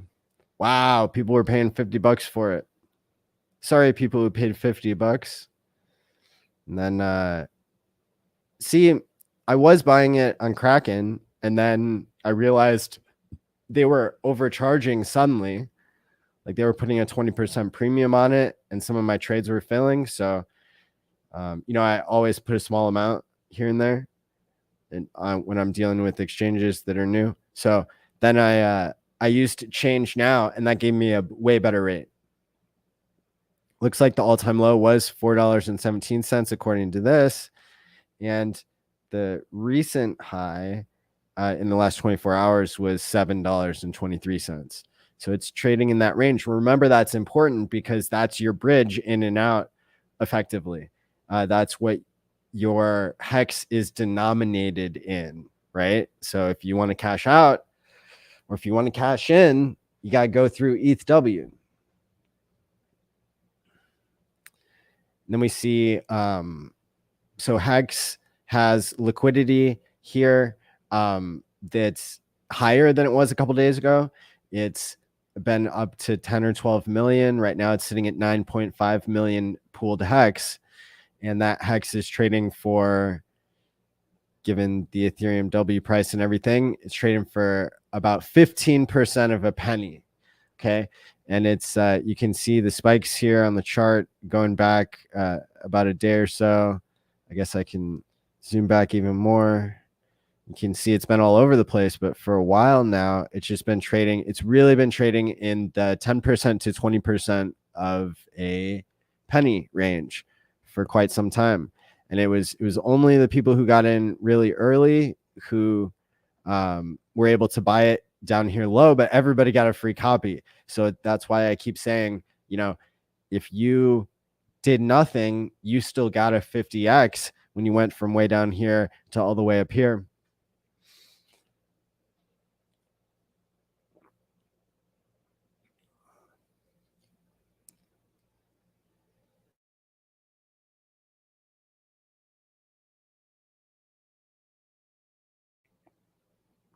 Somebody's got to remind me to unmute myself if I have to sneeze or something. That was a super violent sneeze, but not as violent as the price has been going up and down here on the HEX proof of work chain. Am I right? Okay, so now that we've taken a look at that, so much volume. So I am going to show you how to provide liquidity because it is super profitable and I do nice things for the people who are my viewers. So don't you forget it. If I say something unpopular, don't cancel me. All you haters out there, future haters who are lovers now, take it easy on me when I FUD your ICOSA bags, and I make mean memes about ICOSA. Remember who taught you how to provide liquidity and made you rich on ETHW, okay? First, we're going to take a look at my front end that I made with Future Us. It's been operational for over a year. And you connect to it. You can connect on either network, on Ethereum or on ETHW. No support for ETH yet. So I'm going to hit connect wallet. I'm going to use MetaMask. You can't see it's asking to see my address and suggest transactions to approve. That looks good. So I'm hitting connect.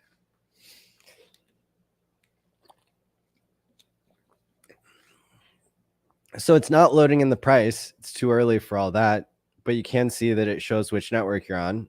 That's pretty cool. And then there are these different panels that open up. And so I can say how much HEX out of the liquid that I have here. I guess you can't see that.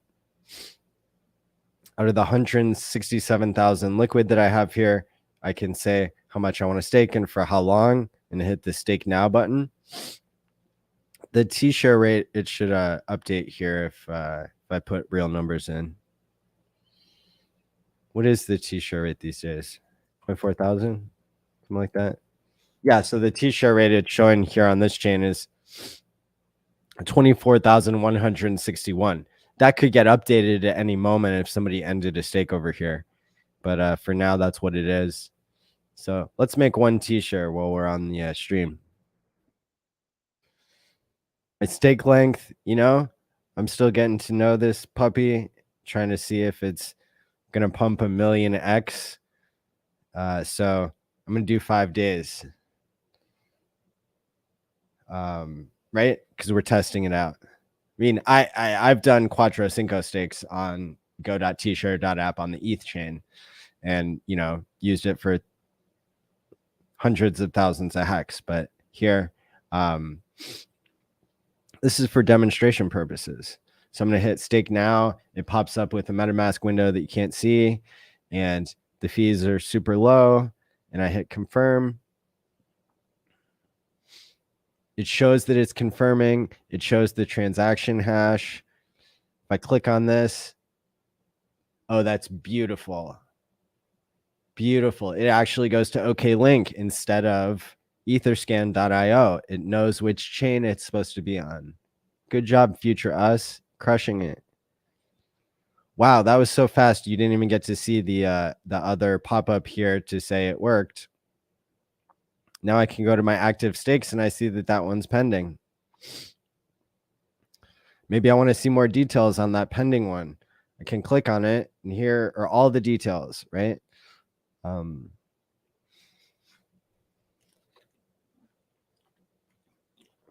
It's going to tell me what day it ends and what date it is and all that good kind of stuff. Here's another stake that I must have just started. Another test stake, 10,000 HEX. It's going for 2 days. So we'll see how that one plays out. Normally this progress bar would be going, but hey, it's pretty cool that we got a working front end here overnight, and the version on ETH on the Ethereum main chain has a lot more bells and whistles here. But yeah, that is the long and short of how to use. You can end stakes here. If I early ended this one, I'm only like halfway done with it, or on the first day out of 3, or whatever the off by 1 error is going to be. So I don't really want to lose my whole principle, but I've already used this front end to end a different stake I had on a different wallet, and it worked great. So it's all good. And remember, to be able to access the ETH POW network, you're going to go in the YouTube description and you're going to look at the links there, because that's where all the goodies are. That's where I put all the important things that I wanted you to know that I did all this research on for you.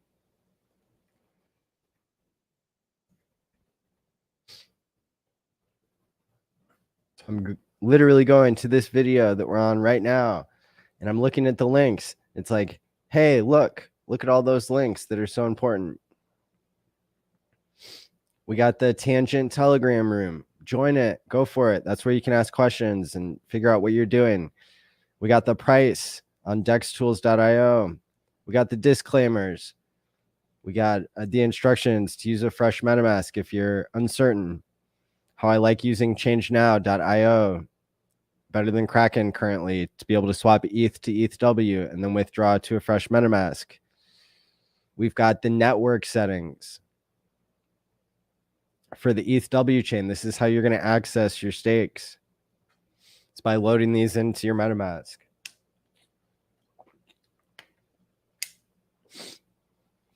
you could just let KyberSwap with a K do it for you, but you might as well learn how to like look it up from this main source that I'm linking to.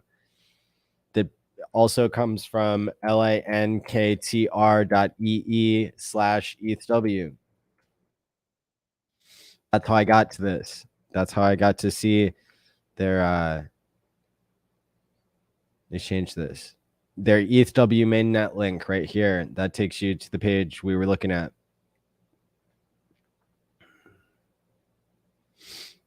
And then where are we going next? You can swap using KyberSwap.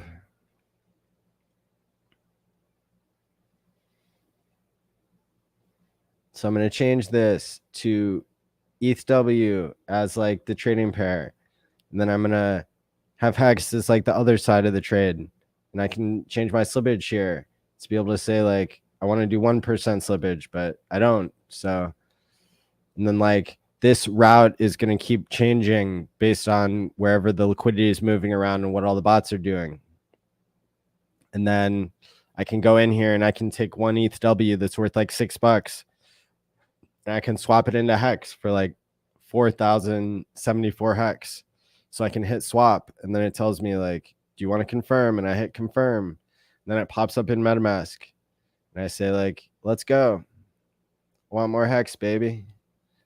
So I hit confirm. And now it's going to give me this link so I can hit the view transaction. Now I have to add HEX to MetaMask on the new chain because it didn't copy over. So I would do that if I haven't done it already. But I can click view transaction. It's going to show me it already got completed. It's going to show me all this garbage about what happened in the background, right? Cheap fees and fast transactions and all that. So now I have more HEX in my wallet, right? Sweet. But that's not all you degens wanted to learn about. And I say that lovingly. You all wanted to learn about, you know, so we already covered the staking. I recommend go.tshare.app. You should learn to love it because you're all going to try out smartvault.me eventually. So you want to know that we know what we're doing. And then to create a liquidity position, you can go to app.icosa.pro. I hate icosa, but I love all of you so much that I'm willing to take you there and tell you how bad tradable stakes are for the entire use case of HEX. This was that part I warned you about where you have to love me, even though I differ from your opinion about like whether icosa is a mousetrap, yada, yada. Everybody's getting triggered now, so I better make this quick. So like, is this where you go to provide liquidity?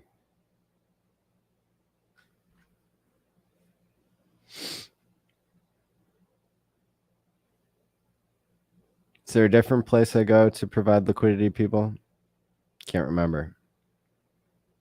Can't remember how I did it before. Guess I'll have to go back and look at my screenshots. Always take screenshots of everything. Why not? It's uniswap.hedron.pro.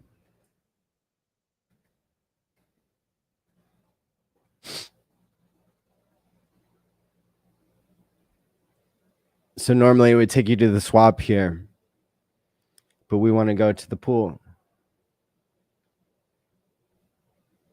See how I effectively use screenshots there, everybody? Pro tip. Pool.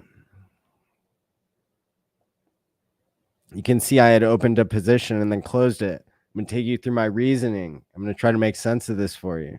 Okay. Get this off the screen. Wow, there's lots of people commenting. I'm like super behind. We'll be here.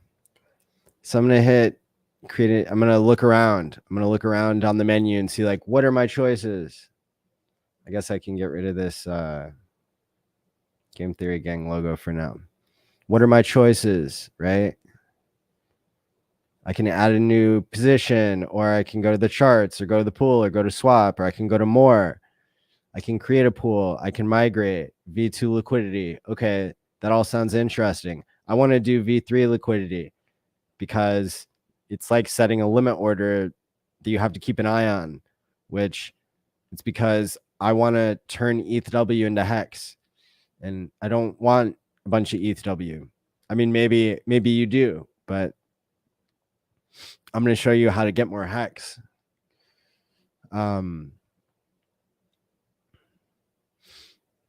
So here I can choose to add liquidity. I have to select a pair, even if I'm going to do a one-sided liquidity. So I'm choosing the ETHW and the HEX pair. Okay. If it wasn't already loaded in there, that'd be kind of weird. That would mean that I didn't like do a swap ever before. But then I would go to Nomics. Okay. Go to nomics.com. I would go look up the token address that I would never send any coins to, but it's the one you have to use to load something in. So I go to contract address. That looks familiar. 40EEB39. Yep, that's the right one. So I'd copy that and I would paste it in. Here it's I've already got it loaded, right? But that's where I would like paste the address right here. Now I can choose the fee tier. Yeah, I want 3 times the fees. I want to get paid. There you go. Easy choice. There's lots of there's lots of volatility here. There's massive volume. And so, yeah, this is an exotic pair. It's not a stable pair. It's not most pairs. So those were the choices. And this is not financial advice. I'm telling you what I'm choosing, not what you should choose. And then like it says that the current price is 4,089 HEX per ETHW, right? And so what I need to do is I need to make it so that my deposit amount just comes to only ETHW and not to any HEX. So like here, how many HEX do I want per ETHW? Well, let's say I want to go slightly outside of this range, okay? And it'll tell me that when I start plugging numbers in here. But let's say that instead of 4,000 HEX per ETH, let's say I want 4,500 HEX per ETH up to 55 HEX per ETH, right? So it's going to like adjust my numbers based on the fees. So it like, wiggles it around about 1% or something. And then it tells me that the position will not earn fees or be used in trades until the market price moves into your range. That's how I know I'm about to win, because this pair is super volatile. So I want to I want to hit that volatility hard. So let me throw 5 ETHW in there. What is that? $30 or something. Now remember, like once you create this, you can't add to it being a one-sided liquidity position, because it's going to start filling and unfilling and filling and unfilling. So like, be aware of that. Now for demonstration purposes, maybe I should take the loss, and like set it much closer to the actual range that exists. But remember, the distance between these ranges is going to determine how much you actually fill and unfill, and like how much fees you get. And so like if I made this tighter, if I made it like 4,100 to 4,500, then it's going to like fill a lot more. I think it's going to fill in a tighter range. So if there's more volume in that range, then I'm going to get more fees. But it'll also, I think, kind of move in and out of that quicker. There's like multiple variables to consider when you're doing this kind of thing. But I'm going to go back to what I had for demonstration purposes here. So I'm really close to where the current price is, and I'm just outside of the range on the upside in ETHW terms. So like the amount of HEX that I'm willing to take is like nobody's willing to sell their HEX for that yet. But if the price goes down, then I'll start hitting, and that's where I want to hit. So I'm going to hit preview and then take a screenshot, like to remind myself like what I'm actually doing. And then I'm going to hit add here, and then it's going to confirm. I'm going to pay a small fee. And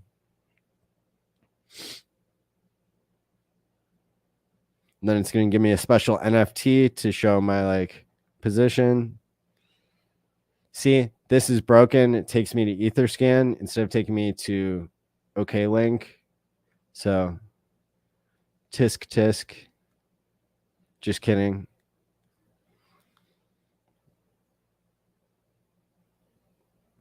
Let's see. Did the position get created? Did it not get created?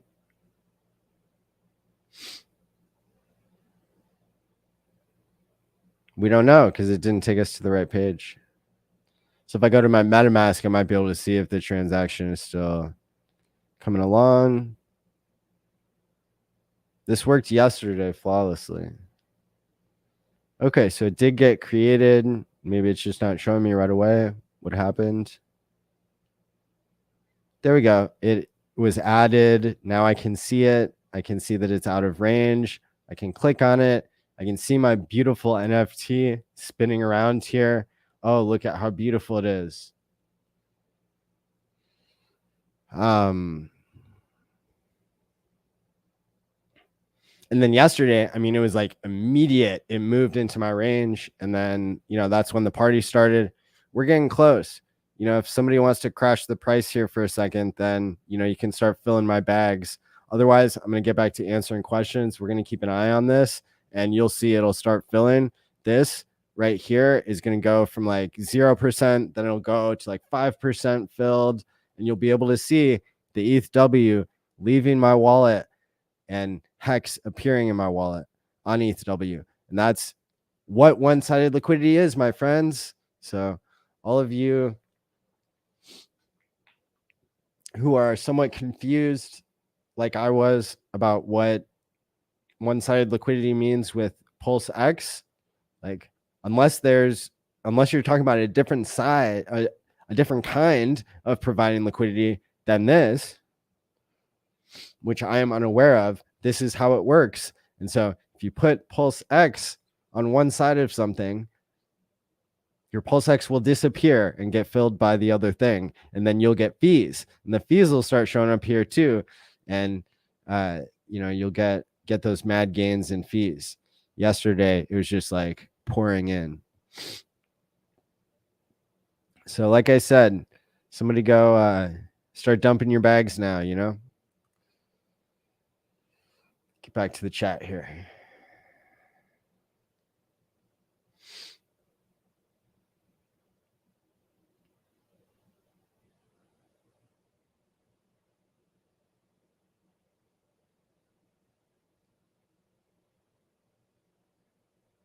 Shout out to everybody who's here. Hit the like and subscribe button or get out. What should we do for the HEX on the forked Ethereum chain? Chill on it. Thank your lucky stars. Support the people who are talking about it and educating you about it, and call out the people who are fighting it and saying it's unsafe when they're too lazy to do their own research, to educate their audience. They're speaking on it like unintelligently. It makes our community look bad. And I understand wanting to be safe, but then just don't say anything, or at least don't try to FUD it by talking about a $1,500 bridge hack that doesn't apply to 99.9% of people. My greatest fear is if all these airdrops keep coming, Pulse Chain will be devalued. Well, you know, it's a bear market. You're supposed to be afraid. I added ETHW, but can seem to buy on that network. The price was the same for HEX. You are not on the right network if it looks like the price is the same. That's because you can't buy just anywhere. You have to go to kyberswap.com or uniswap.hedron.pro. Where's Rackham? Saudi Arabia.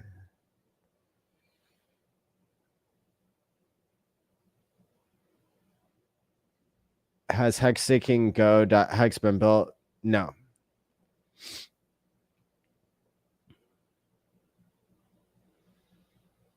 So we got a copy of HEX on ETHW. Is it the same as ETH Fair? It's not exactly the same, but you got a copy on both. How are you guys getting cheap HEX on ETHW? Follow the instructions in the description.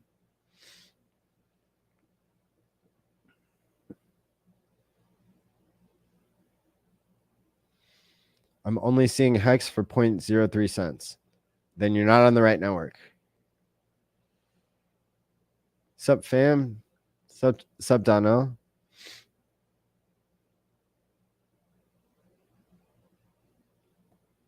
I want to pamp ETHW to $100 so badly, but that will just piss Richard Hart off, I bet. Like, how do you know? What's up, KD?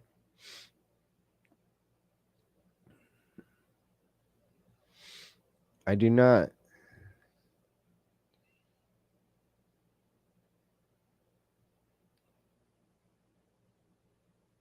Ooh, we're getting close.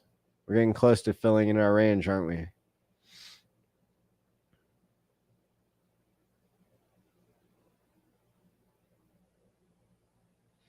Are you connecting existing wallets to ETHW with confidence at this point? My biggest wallets don't have stakes coming out very often, so I don't have to. I'm connecting bigger and bigger wallets, though, over time. I connected one that had a real stake for 300,000 HEX and had thousands of dollars of coins on it.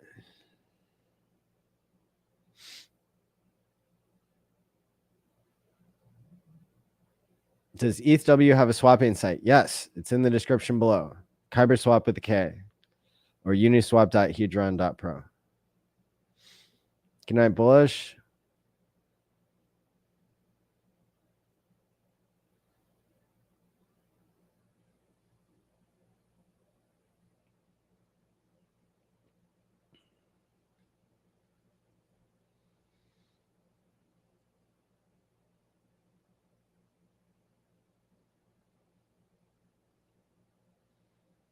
Are you the same Matty Allen who put on the first ever online HEX conference? As in Matty all in, same guy? That's me. But I'm a copy, so you know, we're both the same guy who put those on, right? Two different timelines, one time. Yeah. Get over it. Let's get it out of the way. Matty doesn't like Icosa. Boo-hoo. He's pumping your bags more than any other streamer. You know, like over the years when it comes to your free copies, especially. So, you know, boo-hoo. He doesn't like the thing that you like. Where's the cheapest HEX? That is the question. Depends on what your risk tolerance is. Trigger proof. I wish. Tradable stakes defeat the purpose of HEX stakes. It's sad. There you go. Didn't have to hear it from me. I haven't seen that episode. So many people won't see their 555 stakes, which sucks. Why not? We're all gonna live forever. Maddie, I deleted ETH Fair. I need less rugs in my life. Well, there you go. Well done. It'll still be there for you. It'll be there in a year when you want to end some of your stakes. Turn back in from work. This is what I was looking for. Thanks, Maddie. My pleasure. I think base layer HEX will always be preferred. And if he's right about Pulse Chain, looking more and more like he's right. Now the range, this is my curiosity. Yeah, I mean, somebody must have added a huge liquidity position like on either on the side of me or the site isn't updating or whatever, because it's just sitting there at the exact same price, which isn't a bad thing. You know, if this is all I have to do is stream and then the price of HEX on ETHW will stay steady forever. Like, you're welcome. more fees for a wider range, but then can end up one-sided. Proof of stake is owned by the rich. 32 ETH people, or 32 ETH is the price to be a validator.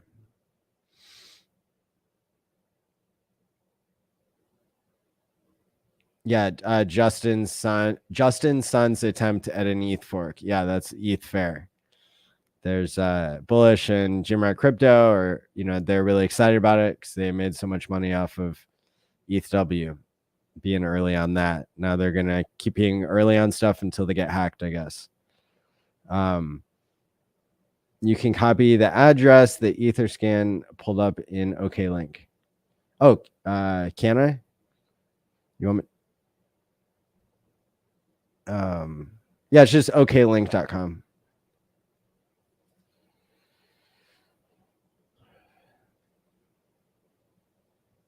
Yeah, we are not moving. It's not like yesterday, people. Providing liquidity, it's all over. Not really.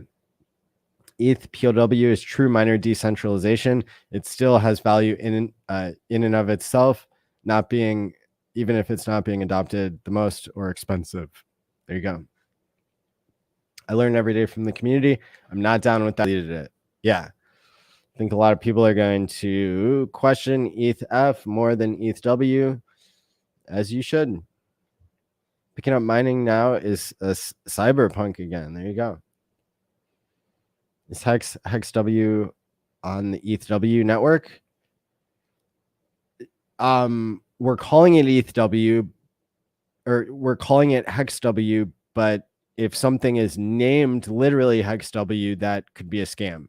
Like, it's just hex on the ETHW network. Now that's important. That's a super important question. Look at what my screen says. I'm on the ETH proof of work chain. I'm not on Ethereum. I'm not on something else. ETH POW chain in my MetaMask. You can't see it, but that's what it says. How do I get that to show up, by the way?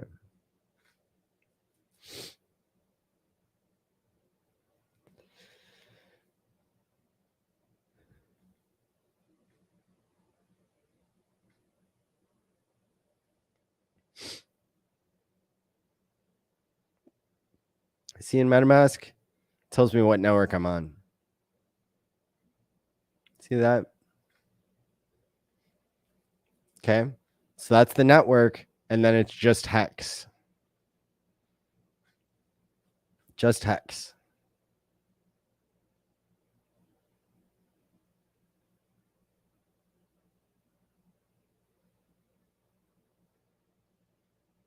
The price isn't budging, is it?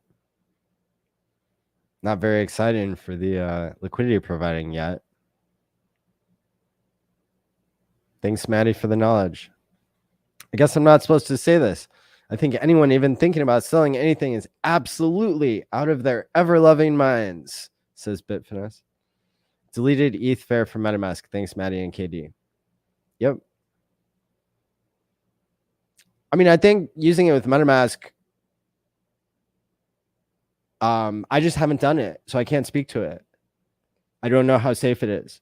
I know that doing a web wallet other than MetaMask is too risky for my taste.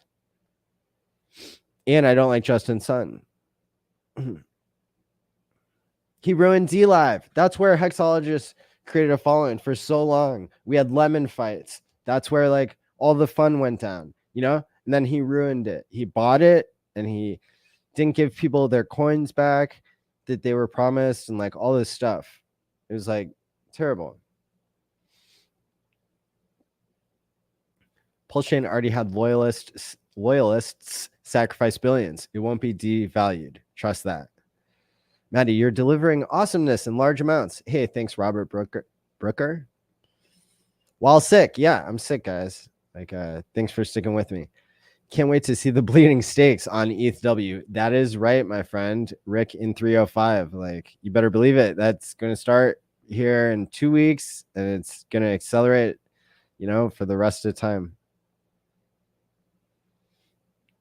Yeah. I know you're believing yourself. forked. Split in the space-time continuum. Thank you for your service. Hey, great to see you there, Abundance Man. Thanks for dropping a comment. My pleasure. Can I sell my WATSA NFT ETH on ETH POW marketplace? We get a copy of those, I assume. You do get a copy, I assume. I do not do WATSA, and I don't do ICOSA, and I take my Hedron and I sell it. You don't have to do what I do. I'm loving Maddie with the attitude. There you go. Get Hex. Island Life 369. Justin Sun supports ETH Fair is different than owning ETH Fair. Good point, Digital Farm. There you go. Justin Sun is behind ETHW, I thought. I heard he was behind ETH Fair. I don't know. Might want to do your own research there, David, and get back to us. Can Hex on other chains, ETH Fair and ETHW, be moved to the ETH chain? There's no way that I'm aware of that you can wrap it yet. Wow, the price keeps moving out of range. I guess people are buying up the Hex on ETHW. Look at that. Still out of range. But you know what? Being patient is what matters. I already told you what's going to happen if it fills. I don't have to show you guys how to be impatient on stream to make this a good tutorial. Like, it's better if I just tell you, like, here's what's going to happen when it fills. When somebody comes along and says that they don't want their Hex on ETHW, then, and they want to market dump it, and it's enough, then all this is going to start filling. It's going to start filling up my Hex bag and taking ETHW away, and giving me that sweet Hex. And it's also going to fill in the unclaimed fees as well. So, these numbers will fill in. Trust me. If I hit this increase liquidity button, that isn't going to do anything. Now, do I want to show the actual thing happening? Maybe I'll throw one little ETHW in there. I could do a $6 thing just because y'all are sticking around and hitting the like button, all that good kind of stuff. Oh, can Hex be moved to other chains? I mean, theoretically, somebody could write a bridge contract to wrap it, and then you have some counterparty risk with that, and you can have it on another chain. Like what most people are doing if they want to cash out is they create a brand new wallet with brand new seed words, and then then they connect a wallet that they know what they're doing with. Like if it has a hardware wallet on it, that's like ideal. And then you send the coins to yourself on the new address. Like let's say you have Hex you want to dump, so you can fill my one-sided limit order, my one-sided V3 liquidity position. So let's say you have like 1 million Hex you're going to dump on ETHW. So you connect to the chain using the instructions in the description, and then you go to KyberSwap with the K or uniswap.hedron.pro and go to the swap function, and then you sell it for ETHW. Now you sell it for ETHW, and then you take the ETHW and you take it to like changenow.io, and you can swap it for ETH. Then you can take that ETH, you can cash it out to your bank account. If you have like a centralized exchange account with Coinbase or Kraken or any of those, Gemini, or you could swap it for Hex. You could take the Ethereum, you could send it to the Ethereum network. So you traded the ETHW for ETH, and then you take the ETH, and then you can go to matcha.xyz or whatever it is, and on the Ethereum network, and you can trade that for Hex on the Ethereum network. And I'm not sure how to do it for ETH Fair because I haven't done that yet. But like on ETHW, I know that works.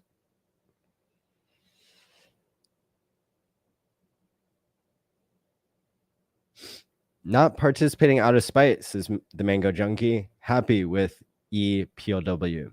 Me too. And shout out to you. Thanks for being here. It's future us. I'm here. What did I miss? Well, yeah, if you're in the future, you're rewinding all the way back. Andrew, thanks for saying that I am providing great content while I'm sick. That's true. I like Salty Matty. You remind me of Big Pep. Oh, no. Oh, no. I listened to the whole last stream of Big Pep. He was really, really, really salty. So I need to tune it down. It's Matitude tonight. Yeah, there you go, Wes. Trademark that. Justin, Sun, and ETH POW, not ETH Fair. Really? Yikes. Yeah, I'm back. I got summoned due to FUD. What's the FUD? Am I ruining your bags? Is ETH Fair POW or POS? See, you guys, the reason... Start talking about a web wallet and like you're gonna make my spidey senses go off. So like even if they fixed that in the past 12 hours or something where you don't need a web wallet, the fact that they were recommending it in the first place is a bad sign. The fact that it has 50x less participation is a bad sign. It might still work out great. I have a free copy over there, but I'm not bridging in some money like I am on ETHW because I see ETHW working. And I don't like that they suggested using a web wallet. Like that's irresponsible in my opinion. And I don't like that they couldn't get their branding right either. Now, that could be way more upside. You know, some people have more risk. Like, you know, that's fine. I'm just not ready to teach people about it. Maybe I'll be ready in a couple days to teach people about it. And then I'll pump your bags even harder then. Maybe now this is your accumulation phase. But like, all in good time. And if I'm being hypocritical, then, you know, call me out on it. But there's, you know, like, I've already, you know, like, I know you guys have been staying up all night working on this, and like, that's okay. You could be the leader, you know, on ETH Fair. You already had the founder on. Like, you guys are doing a great job. Everybody should go subscribe to Jim Rat Crypto's channel. Bullish is the producer. Those guys rock. They're out there every day pumping our bags for free. They're pumping our ETH Fair bags even when we don't connect to the network. Like, they're out there doing the work. We got to respect them, you know?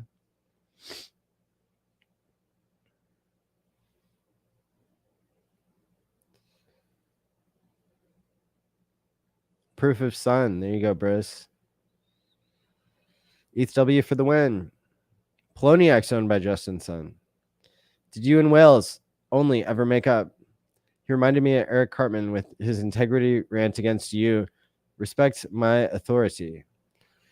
Yeah, Wales and I are cool. Thanks for asking. I do respect his integrity, so it didn't bother me too much when he wanted to quit the show and do his own thing. That's what I always hoped for him, is that he would be successful, and sure enough, he is. Everyone hates Tron, says Future Us, because they hate Justin Sun. I personally audited most of its design and code, and it's actually sweet AF, technically. Talented devs. I guess social consensus is no one's bitch, huh? LOL. Hey, good point. LOL, Maddie trying to show people how to dump. Yeah, man, I'm trying to get my position filled over here, baby. We're taking a long-term perspective. I'm not trying to overpay for HEX on ETHW, but, you know, you'll also be pleased to find out that I'm not trading over there. Like, all of the HEX that I've bought, I have not sold. I've not sold one HEX on ETHW, not even to test the liquidity, as Elon Musk says. Okay? Not at all. So, you know, if people want to, you know, that's one of the FUD things about HEX on ETHW is like, people are saying, There's no bridge.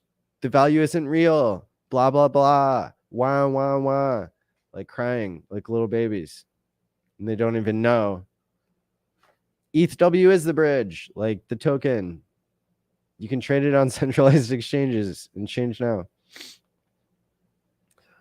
ETH F at the moment is more decentralized than ETH POW, but I'm supporting both because we have our stuff there and are dominant on both. How are you measuring that?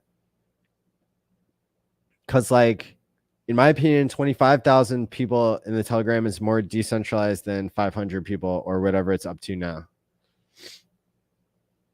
What's the ETH Fair Telegram up to?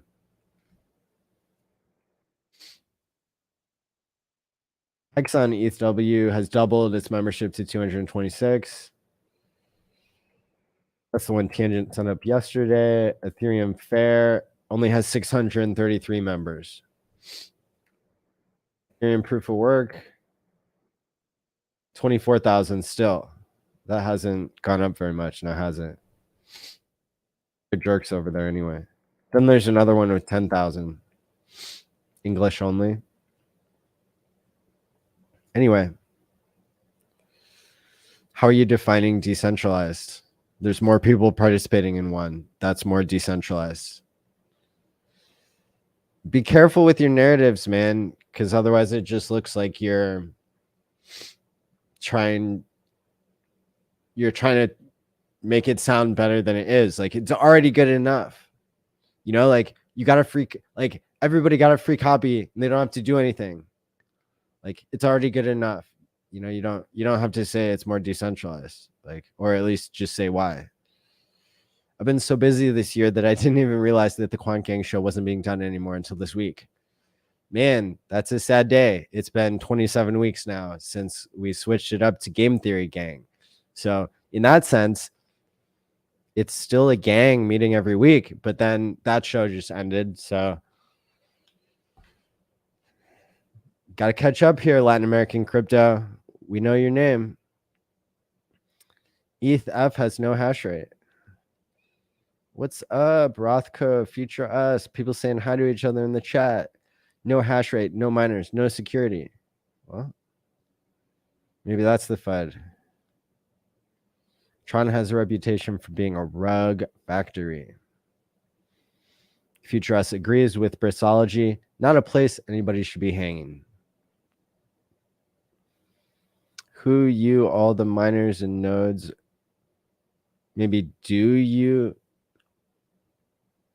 who you, all the miners and nodes are ran by? VCs, I'm not FUDing ETHW. I'm saying don't FUD ETH because we dominate there too. Yeah. I love that you are pumping my bags on ETH without me even connecting. Salty is funny though, especially because of how politely salty you can get. Hey, thanks, Mango. It's just an excellent example of social consensus at work. Didn't matter how good the tech actually was. That is fascinating. I got bags on all three chains, Maddie. That's right, Bullish. I would almost say 3.5 if you count the Pulse Chain testnet.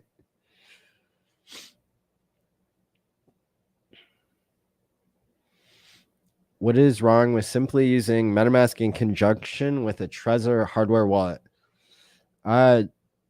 Usually nothing is wrong with that. That's probably a preferred setup. But I'll take it even further. What could go wrong? I mean, you could still authorize to spend on a contract that is malicious, but hopefully that never happens. You know, so using trusted front ends and that sort of thing, and reading what pops up in MetaMask when it pops up. Be fun someday to do a tutorial of like what it looks like when something malicious is popping up on your MetaMask, or at least get a screenshot out there. What's the next best DEX after KyberSwap? Uniswap.hedron.pro. Pimp my bags, Maddie. In progress. Yeah, I'm leaving WTF alone. Just look at the miner participation, 7 tera hash per second with 4 miners. Main pool F, or the main one is F2 pool for ETF. We support both. Spoke about ETHW for an entire week. How do you think most people know about it? Well, everyone was fudding the fork. We spoke about the opportunity. Yeah, you and I, and Jimrat, and Sam, and Tangent, and the Gen Hex who had me on their show. Who else has been doing important streams about it? I mean, there's only a handful of people who've been speaking positively about it. Hexologist has been negative about it. Cabana Crypto's whole crew was negative about it. People are ghosting it. It's bad. Yeah, Elon Musk, the guy who tested the liquidity on Bitcoin because he couldn't figure it out himself, like without testing it. The rocket scientist. Poloniex owned by Justin Sun. He was first to list ETHW. Devs are Chinese based. Okay.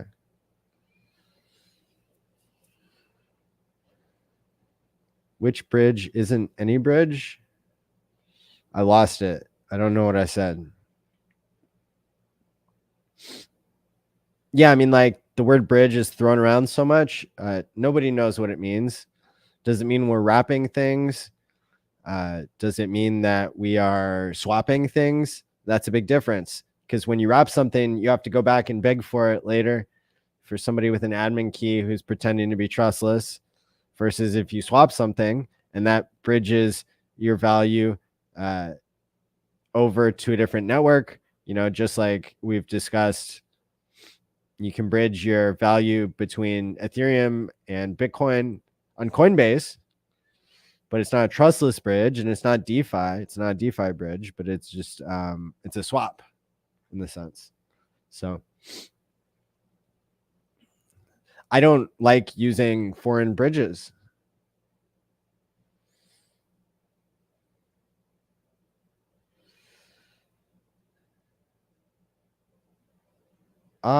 Justin Sun, I mean, do people hate him because he's Chinese? I don't think so. I've never heard anybody say that. You're saying people don't trust China. I mean, China is a communist, like party. So, I mean, I don't know that that's why. I mean, when people don't trust China because of the Communist Party, they usually include that. Sorry. They include that in their reasoning. Could be. I have a 10 GPU ETH miner somewhere buried under the junk in my garage. Should I dig it out for ETHW? This is not garage digging advice, sir. It's not a channel where we provide that kind of advice. Dig at your own risk. You got to mine through the junk in your own garage to find your miner. Is that ironic or what? You know what? Hey, I think I got one too. I got one buried in some junk somewhere around here. It's like some kind of miniature miner. Like, I don't know. Something they were selling for $100 a long ass time ago. If I have a current hex stake on ETH mainnet, then do I also have a hex stake on the other Ethereum chains? Yes, yes, indeed.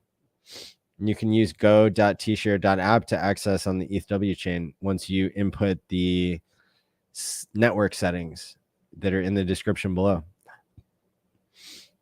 Have you seen the documentary, The China Hustle? No, I haven't. But I'll make a note of it.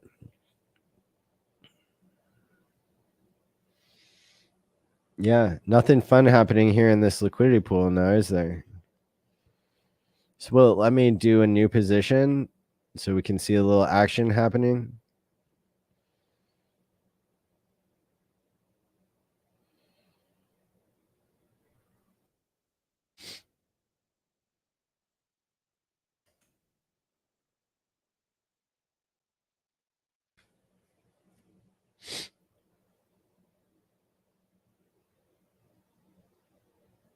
The market is outside, can't do single.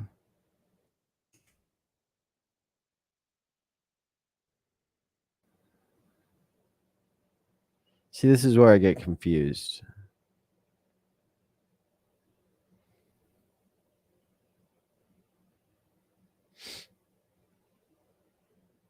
Does it want me to overpay? See, it's almost like I've got this backwards.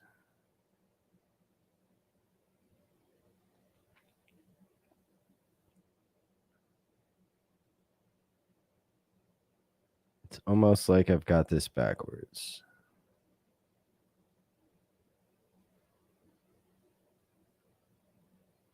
ETHW and HEX. See, I just did this, but why is it acting weird now? If I hit full range, that doesn't work. Button's broken. So the current price is 39.75 hex per ETHW. So what if I do 39.80 to 4,500? But then it doesn't let me go one-sided. It wants me to put two sides. I don't want to put two sides. I just want to put one side. So what do I got to do? 4,000 to 4,500? 4,050? 4,500? Then it'll let me do one-sided. How low can I go? Okay, so I have to be outside of the range.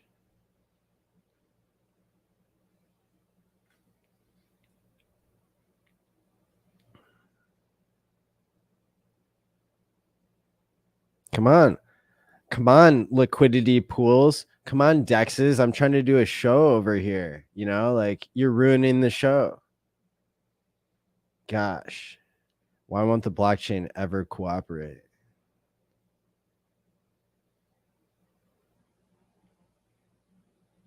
So now we should be able to see the position that I closed. Oh, maybe we can just go into that. No, it doesn't show. It doesn't show all the awesome fees I got. It does show the awesome price I got.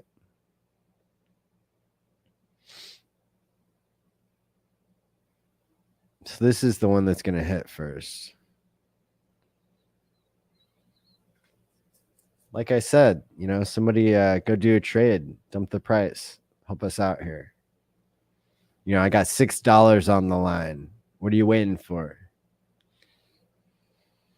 Yeah, I don't care about what's in the news.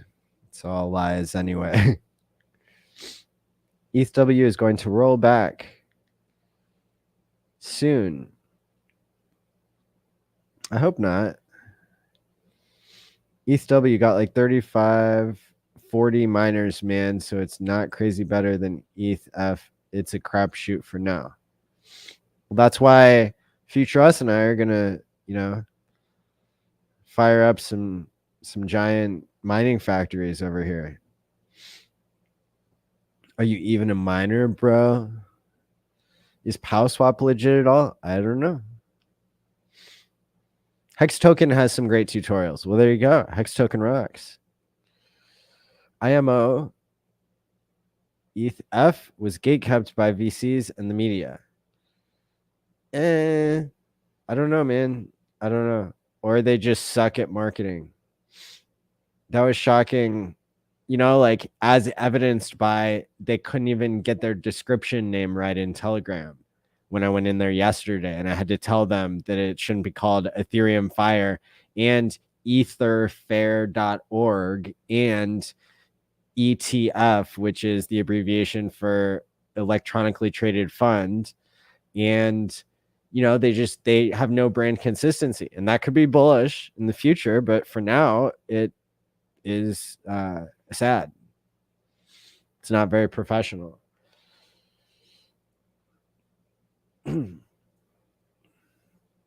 Like, if you want the thing that's like the most likely to fail, then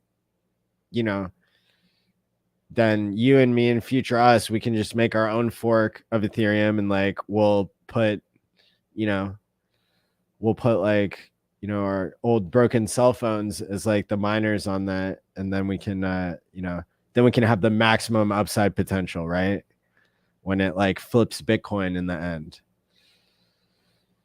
That was a shocking one, seeing attendees being pretty negative about. I need to go rewatch Cabrana's stream again now. Yeah, 2x is a blessing.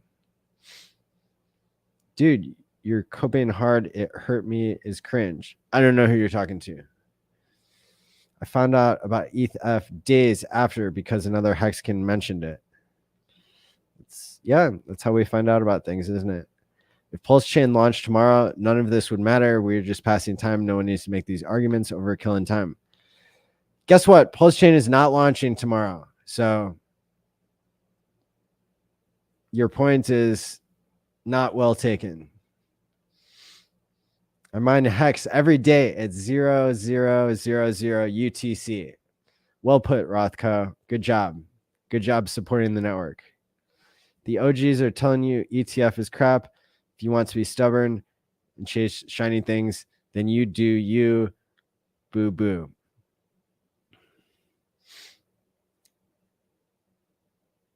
I mean, it might work out. Good news.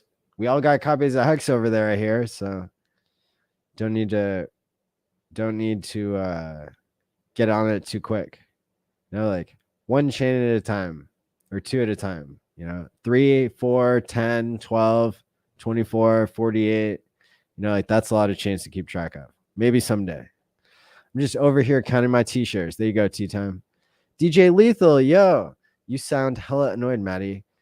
Don't do what you don't like. Hey, that's good advice. And your concert the other night in Vegas was amazing. Shout out to you. If you aren't having fun, don't do it. Well, yeah, good point. I'm just a little under the weather, and I'm supposed to be in Dublin right now, but I am pretty grateful that I get to learn so much about this new chain, because it is a dress rehearsal for Pulse Chain, and it is super exciting. If you rewind, you can see Tangent and I geek out and get really excited about this new thing, even though not everybody else is excited about it. People who have been listening the whole time know that I was excited, and it's just like 2.5 hours in. But your point's well taken. I should stay positive. What are you talking about? ETHW has almost 33. And like the other thing too is like I am being somewhat hypocritical but you have to draw a line somewhere, and so that's why I'm not like my normal bubbly self at this precise moment. It's because like I feeling a little hypocritical for not supporting ETH, but I don't believe in it yet, so I'm gonna take my time, and maybe I should be more patient with the people who are taking their time with ETHW. And that's the lesson I can learn. What are we talking about? ETHW has almost 33 terahash of hash rate. That's like 50K GPUs of hash rate. Probably about a third of that is ASICs. Hey, David, thanks for the updated stats and correcting the record there. It'd be really sad if I just discovered I was on mute or something. That happened the other day. I was making such good points.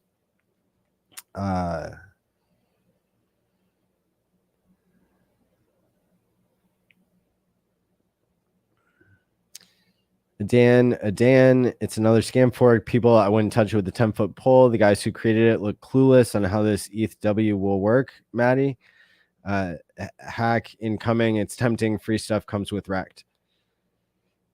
Are you talking about ETH F? Yeah, I don't. Like I said, red flag to talk about using a web wallet. Red flag to like your Telegram description has a link to a shitcoin in it. Like, let me go see if that's still the case.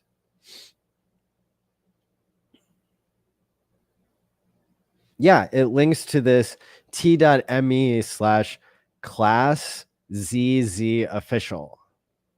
Is in the description for Ethereum Fair. Like, yeah, not well done. Bad.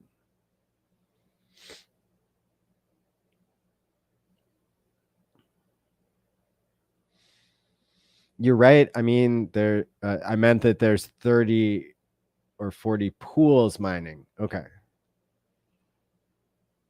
Has anyone heard Richard say anything about HEX on ETHW yet? He has not, to my knowledge.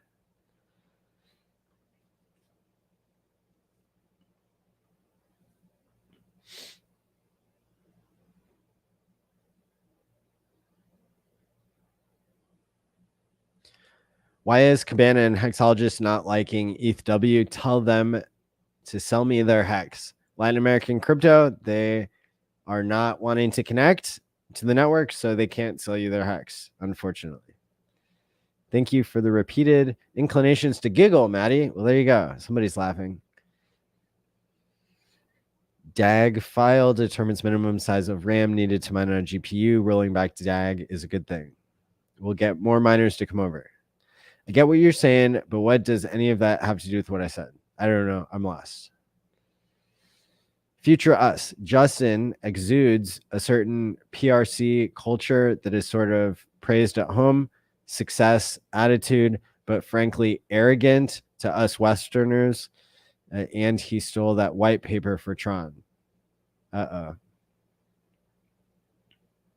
But enough about Justin. Let's talk about Elon. I wonder what Elon thinks about Justin.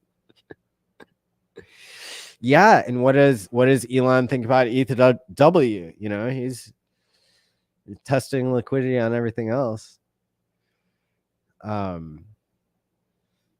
Just did a 5-day stake. Thanks for the tutorial. Hey, my pleasure, Penny Med General.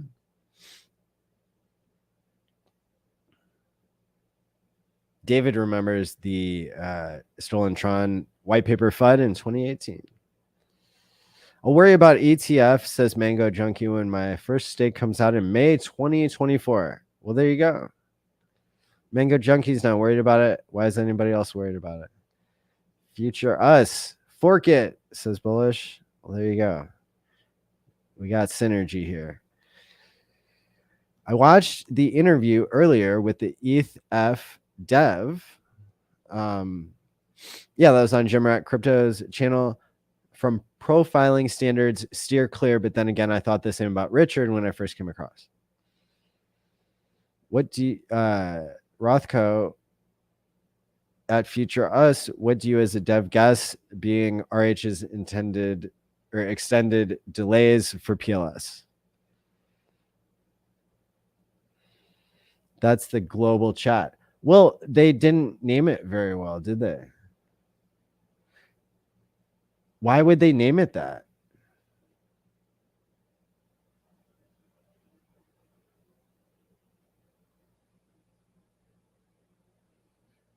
Did they change it okay. Well, bad naming. Sorry, man. Yeah. I mean, it's so badly named. I thought it was a shitcoin. Like, get out of here, man. Like, you know, stop trying to like lead people into the thing you got into first, you know? Like, yeah, they have an ETF airdrop token. That's why I ignored it, because they were redistributing the ETF copies of the beacon chain ETH. There you go. Boom. Vindicated. Brissology, he's in the shadows, watching and plotting, twirling his mustache. Sounds like Briss. Is Arch just in shock that he doubled his network without doing anything? Yeah. Yo, Astro369 got it all figured out. That's the first hot take I've heard, man. There you go. Elon tweeted he's claiming his Doge W. Brissology. All right. I knew y'all had it in you. I knew it. I knew this chat was going to get good. Software is hard. Blockchain is harder. And getting the same game theory right is next level hard. I honestly believe RH is not wanting delays. The wait will be worth it. I agree with that. So is there free HEX on ETHW and is there liquidity to sell? Haven't researched this side at all. There's some liquidity. I mean, like, yo, I got my $36 posted up there and nobody's taking it. So, you know, we need more sellers of HEX on ETHW to fill my test liquidity bags. You know, that's what we're looking at on the screen here. Price isn't budging.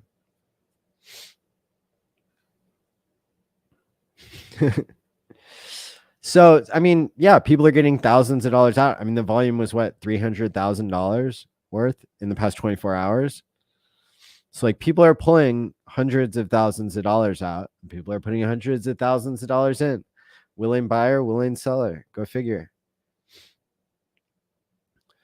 Also remember, and it's the third link in the description below. You can see there's like a little panel that shows you what the liquidity is. So it's like this, but like the pool info doesn't come up automatically. So you kind of have to like, you know, find it wherever it's going to display for you. It might be hidden when you first look. But this is where I'm looking on dextools.io.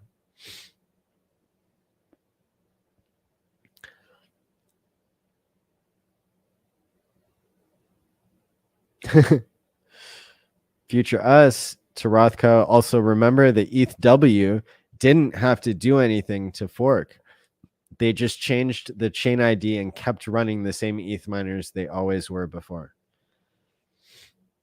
RH most likely don't really care about ETHW. Technically, ETH 2.0 is the fork, not ETHW, says Future Us. Well, there you go. I got into ETHW first, and you know, because I mentioned it earlier.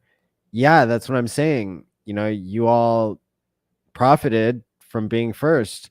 And so you know, like now you get to sell at a profit or you get to hold, but like you also get to be criticized for like going in first to something that was less safe and then like criticizing people for not getting into it when you got into it. So like, you know, I'm just telling you, it's a slippery slope, man. Like you gotta be careful what you're doing to your audience there. Or my audience in this case. Technically, Ethereum Classic is the only one that's not a fork.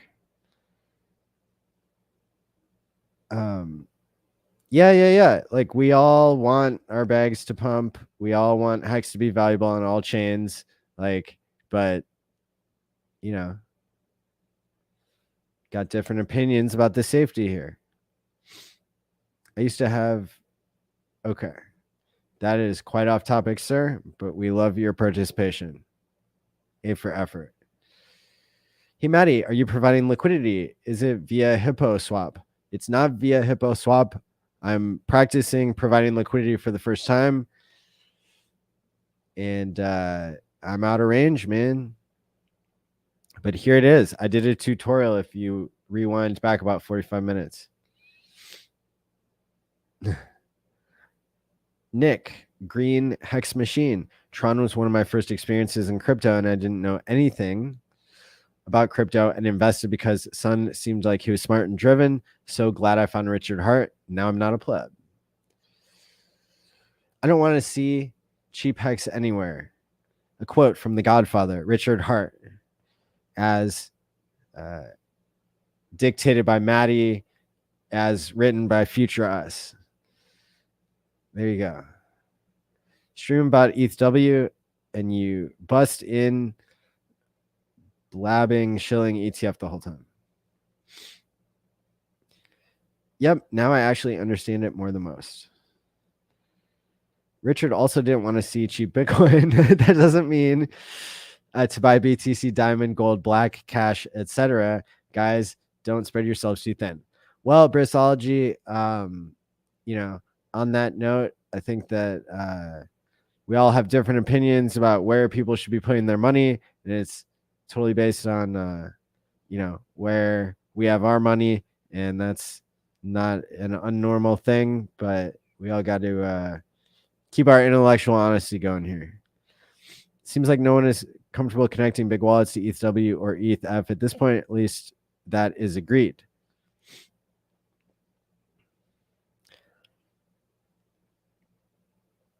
With great bags comes great responsibility. That's my quote.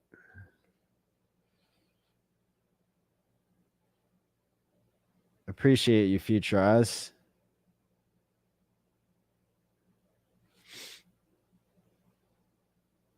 Looks like we're all having fun here. So this has been a 2.5-hour stream. We heard from Tangent. He's the GOAT.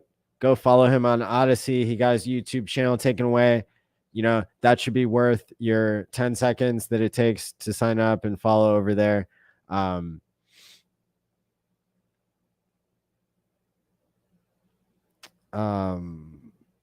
on Odyssey now. I think it's a really good backup system. They like port over all your old videos if you have a certain number of followers and so on and so forth, and it's a certain length. It's like a lot of my videos don't qualify because they're so long, but a lot of them did.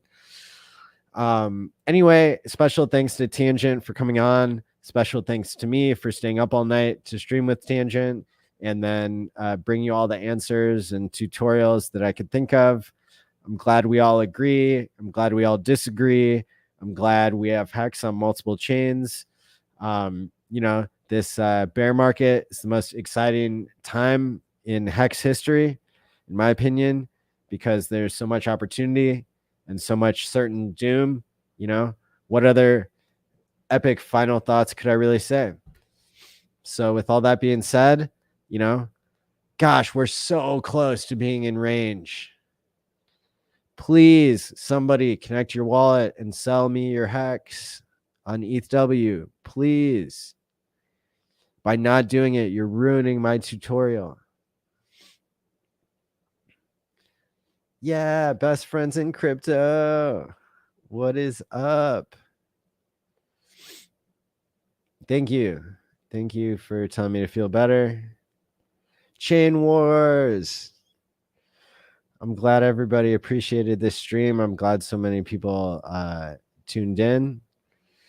Let me see if I got an outro here. I left that banner up the whole time.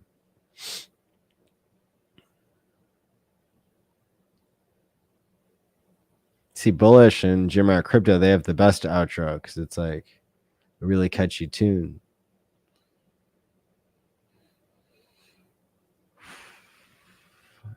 Where is the thumbnail? There it is. See, Trevon, he sets up his thumbnail at the beginning of the episode. I set it up at the end.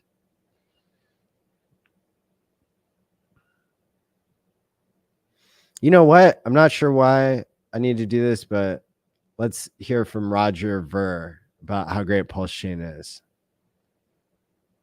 before we sign off. Hi, everyone in the HEX community. My name is Roger Ver. I was the first investor in the cryptocurrency ecosystem and a long time other participant in the cryptocurrency ecosystem. Really did a good job of convincing me to make a video for all the HEX fans out there today, even though I'm trying to take a break from social media, everything. But just want to congratulate you guys on raising, I think I read $27 million for SENS. That's a really big deal and a really big amount of money, and so thank you and congratulations for that, since that's something I'm also interested in. Anyhow, I haven't had time to follow HEX real closely, but from what I can see, you guys are trying to build faster, better, cheaper, more reliable payments and a platform to do all of that than everything Ethereum could do and then some. So just want to congratulate and cheer you guys on when it comes to those goals that you have. And wish everybody the best of luck in the future, building a better world for all of us to live in. Thank you all so much.